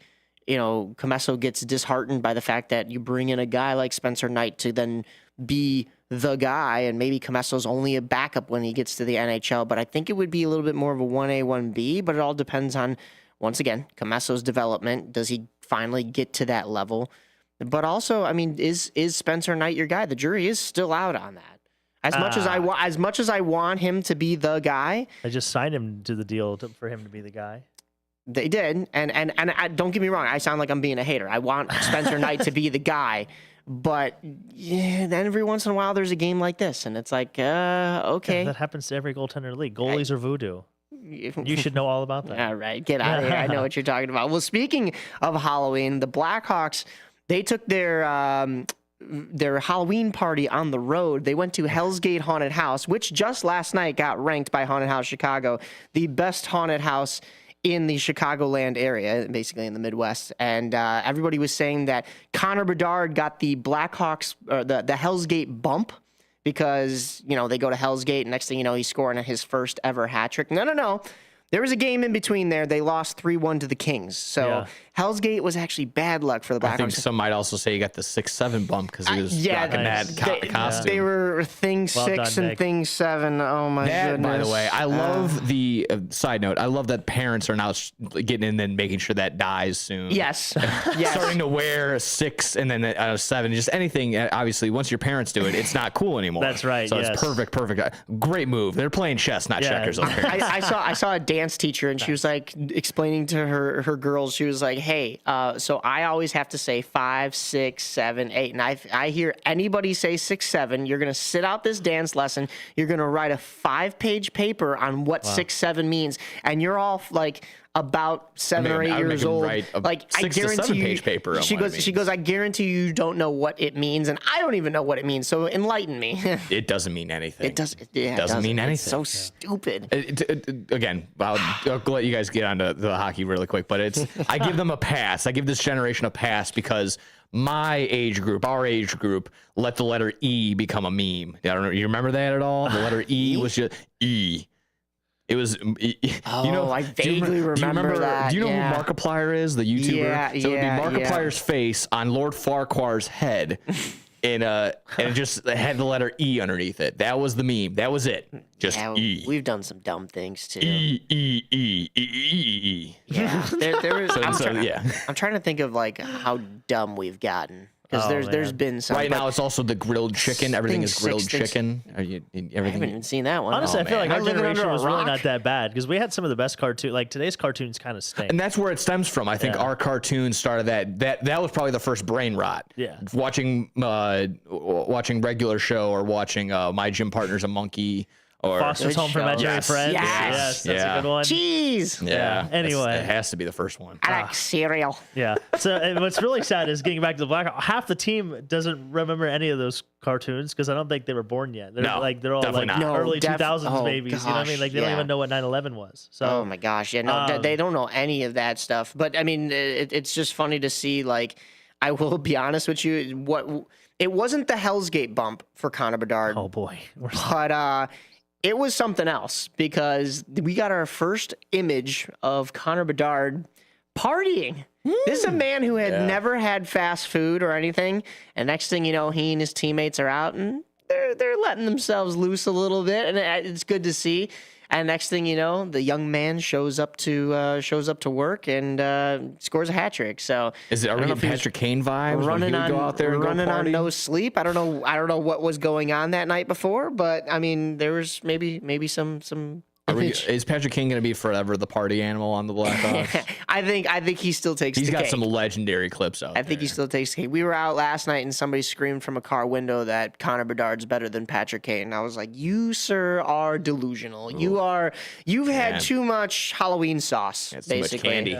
Yeah, way too much candy. We'll say that. Yeah. He definitely thinks DJ Moore is a second round.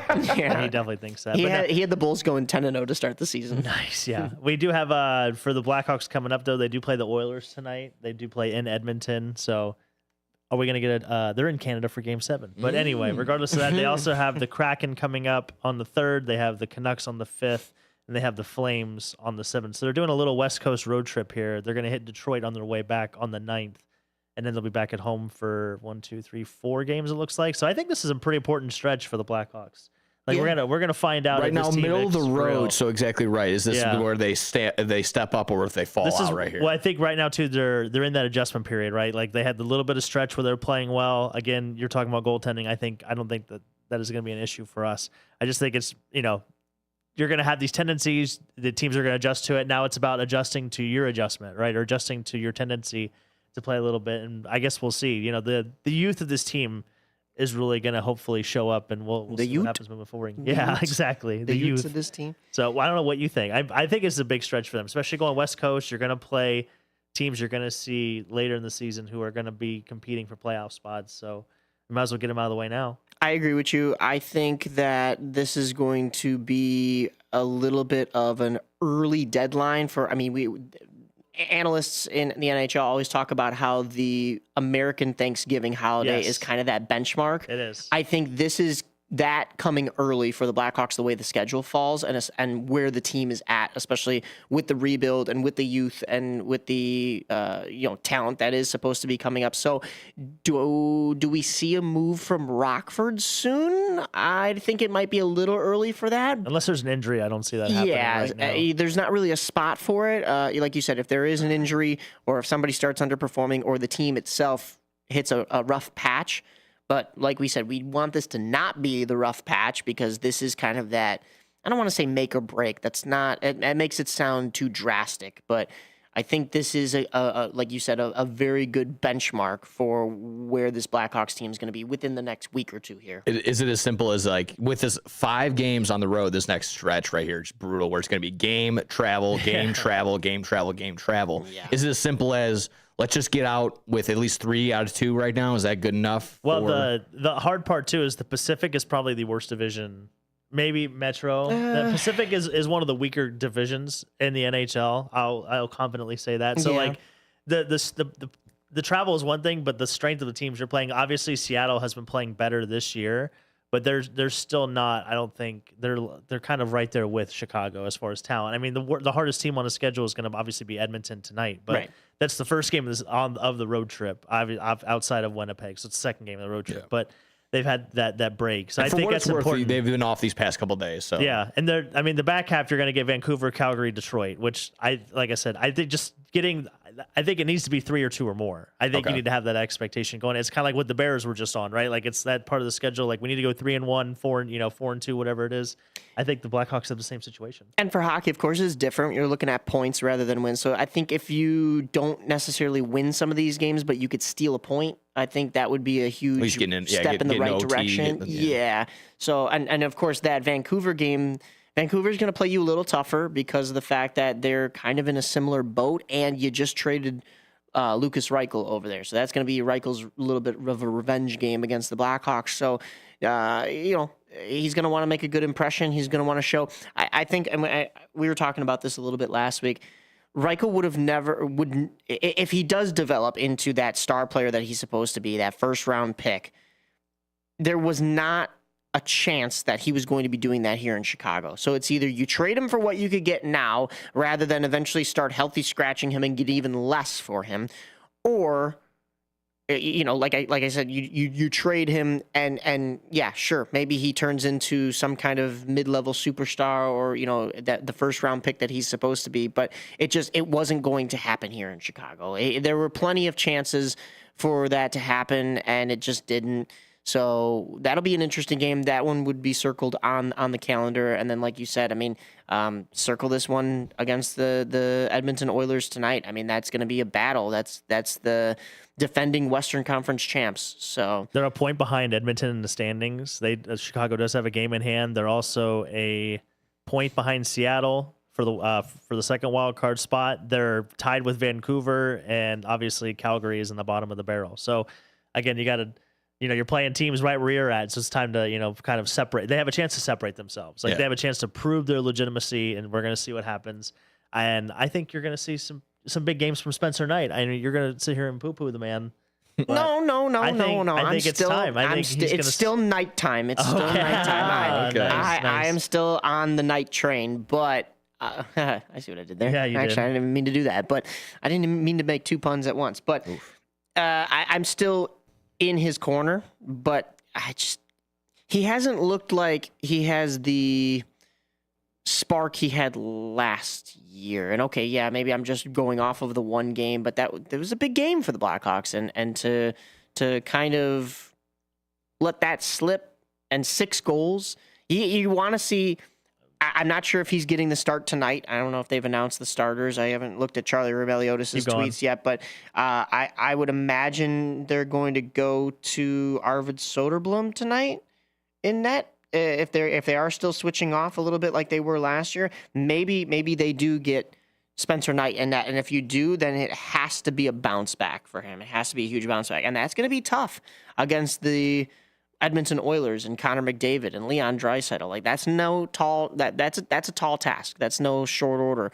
And I think if he gives up another 6, you have to take it with a grain of salt, where it's you're going up against the greatest player of this generation. Yeah. We have unconfirmed. Yeah, for either one. Yeah, I was gonna say I didn't get any notification. According to Daily from Charlie. Faceoff, that is. But you are going to see you're going to see Stuart Skinner on the other side for the Oilers. So that's for sure. And there's question on if he is the guy for Edmonton too. So I don't think I'm wrong to question a young goaltender on a rebuilding team when there are questions about a more veteran goaltender on a Stanley Cup final team.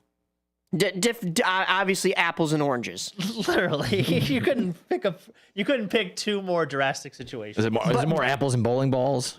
Yes, Nick. That is kind of. Yes. But what I'm saying is if that guy can get questioned, anybody's heads up for one team has the greatest player that we have ever seen play the game. I'm talking goaltending wise. One team has a defenseman who can't even drink on the team. Okay. Yeah. Yeah. Okay. But also, yes. If you want to look at defense, what he just did. If you want to look at defense in front of the goaltender, but greatest player or not, they just lost back-to-back Stanley Cup Finals, and there's a lot of people calling for Stuart Skinner's head on that. They said it's a goaltending issue, and we saw what just happened. Yeah.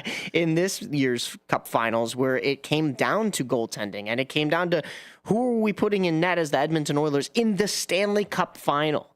So, that's where I'm going with that. I'm just saying if his job can be on the line, then, Every other goaltender in the league I thought you were basically volunteering. can be No, on no, the it's just- put me can in be that. on the line. No, not today. Not today. So- I want to quickly get you guys' thoughts. Just came up on my feed really quick. Yeah. The Spit and Chicklets guys were kind of a little bit of debating about our guy Connor Bedard and Max Celebrini as to. I don't know if there's just Macklin? one Yeah, spot left, but just asking about if one of these two guys or if both would be on Team Canada.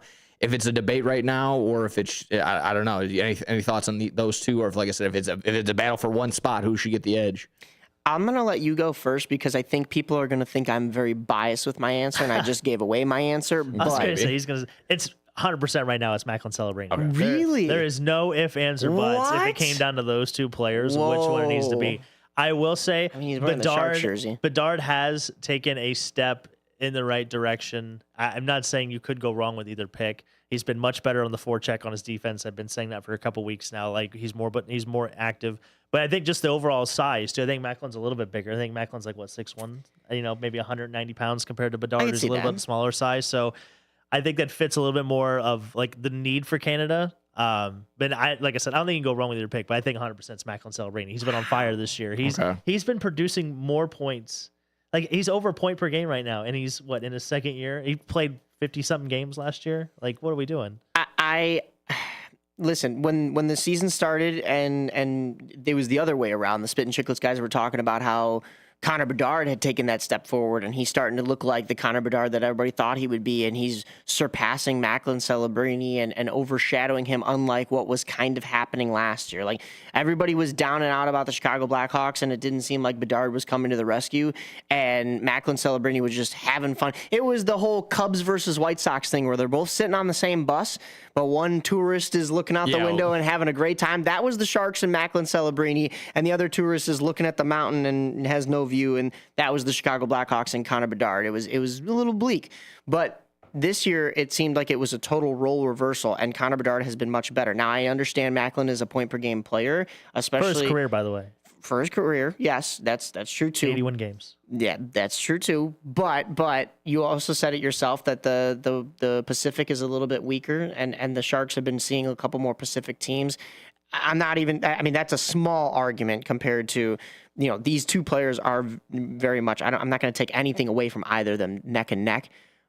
But what I'm thinking is, and why I say Connor Bedard over Macklin Celebrini, is because you have a little bit more of that work ethic. I'm not saying Macklin Celebrini doesn't have a work ethic. I'm just saying, like, Connor Bedard is that, like, next Captain Serious type of thing.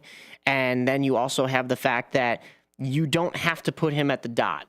You don't have to rely on Connor Bedard on a Team Canada to be a center. You can put him on the wing. He can have less responsibility. You can fit him into a role for that team. And I'm going to be honest, that's what I look at more rather than points per game. I look at if you're... Go back to Miracle here, quote Miracle on Ice.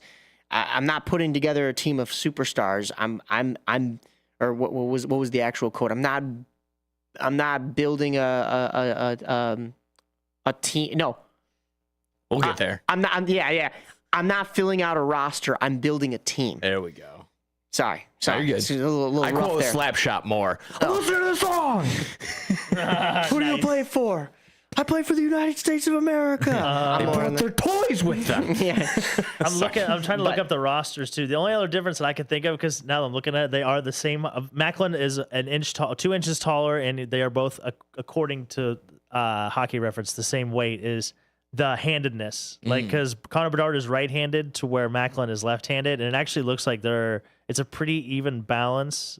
Maybe from the defenseman. A couple more lefties on there. Yeah, a couple more lefties on their forward group, which it's not like Team USA. Team USA has a glaring hole at right-handed shooters. That's why Tage Thompson better be on the team. Right. Side note. I agree with you on that. But that's kind of where it comes down to building these teams too, is like who's, you don't want to be over dominant on one hand or the other. Yeah. So I don't think you go wrong with either pick. I just think from right now, and honestly, I think it'd be a good thing for a Hawks fan for Connor Bedard not to get picked, because chip on the shoulder. He's got something more to prove. That's fun. Maybe you get a little more I don't out hate of that. Maybe you get a little more out of Connor Bedard, and you didn't even have to make him angry. Like, and it's his less, own it's less country. ice time for that year. Yeah. So Did he have a little bit of? Did he have a little bit of a chip on his shoulder though last year from getting snubbed from the Four Nations face-off? Yes. No, I don't. I mean, no, I think so, but he kind of probably knew going into that. But a second snub, yeah, I think you get double him. down on I the think snubbing. you get him a little bit. Yeah, a little bit more of a chip. So I'll see that. Well, we got a quick 2 minutes here. Do we want to maybe do Mamma Mia really quick, just to kind of make it a nice little lightweight on the way out of here?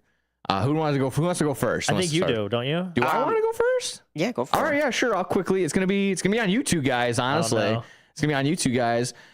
You waited for me to take a break, and then let's open up all the free stuff from the Savannah Bananas. Well, Nick here. Did you give him his hat? You want a hat? Did you get your hat? You want some sunglasses? I didn't get nothing. No, Tell me nothing. Your hat's in the other room. Okay. We did see him in the hat. I'm not as. I didn't even know. Nick, I'll be honest. I didn't even know. He walked out of here and walked back in with a box, and I was like, "Is that for?" He's like, Dean had texted. Who was that addressed to? Dean had texted me. It was addressed to me. Nice. Okay, so you blame him. That's what I would say. Obviously, you guys doing the work. I just wanted to just kind of. Dean was like ruffle some feathers. Obviously, you guys were there. You did the work. You get it. I'm just joking, but I like that. I got a New Jersey, and you get a hat. He wore it that night. Yeah, I did. Did you see that? It was my Halloween costume. That's what drove me crazy. Thanks Savannah Bananas for putting my Halloween costume together day of. I fit perfectly well in an XL. That'd be great. I love an XL. Yeah, I wouldn't mind at all. That's a great Mamma Mia, Nick. I'm glad you brought that up. Dean had texted me earlier on in the week, and when I looked at the picture he sent to the box, I was like, I kind of know what's in there, but I'm so glad that they threw a bunch of stuff. They're so grateful. There's some cool stuff in there. You guys You'll have to go with us in July this year. Yes, absolutely. Yeah, they were so happy. I love that Mamma Mia. Mine is going to be Tendencies Mamma Mia because we get 2 18-inning games in the World Series in history, and Brad Paisley is the common denominator of both those games. That's crazy. Isn't that wild? Yeah. So Mamma Mia, shout out to Brad Paisley. Shout out for staying relative. God, he is the equivalent of Scott Foster in Major League Baseball. He's the extender. That's true. Yeah, one really quick there, Mike. Real quick, my Mamma Mia, the Chicago Fire fell in penalties to the Philadelphia Union in Game 1 of this best-of-3 series. Game 2 is tonight. Excuse me, actually, it's next Saturday? No, it is tonight. It is tonight. Yeah. I'm looking at this wrong. 4:30 at SeatGeek Stadium out in Bridgeview. So, go check them out and root them out. It's going to be the only home at 4:30 kickoff on Apple TV Plus. After that? You could. Yeah, you could do a doubleheader. It's going to be the only game in this series at home. So go support your men in red. Hopefully they can get the job done and go back to Philadelphia for Game 3. There we go. Fantastic job today as always, boys. This is great. That was a great game, by the way. They tied it up at 2. Yeah. Oh, yeah. Fun day, fun time. We'll be back again same time next week, Saturday, 10 a.m. to 12 for On the Rise and everything else that WRMN provides. Take care, everybody. We'll see ya. See ya.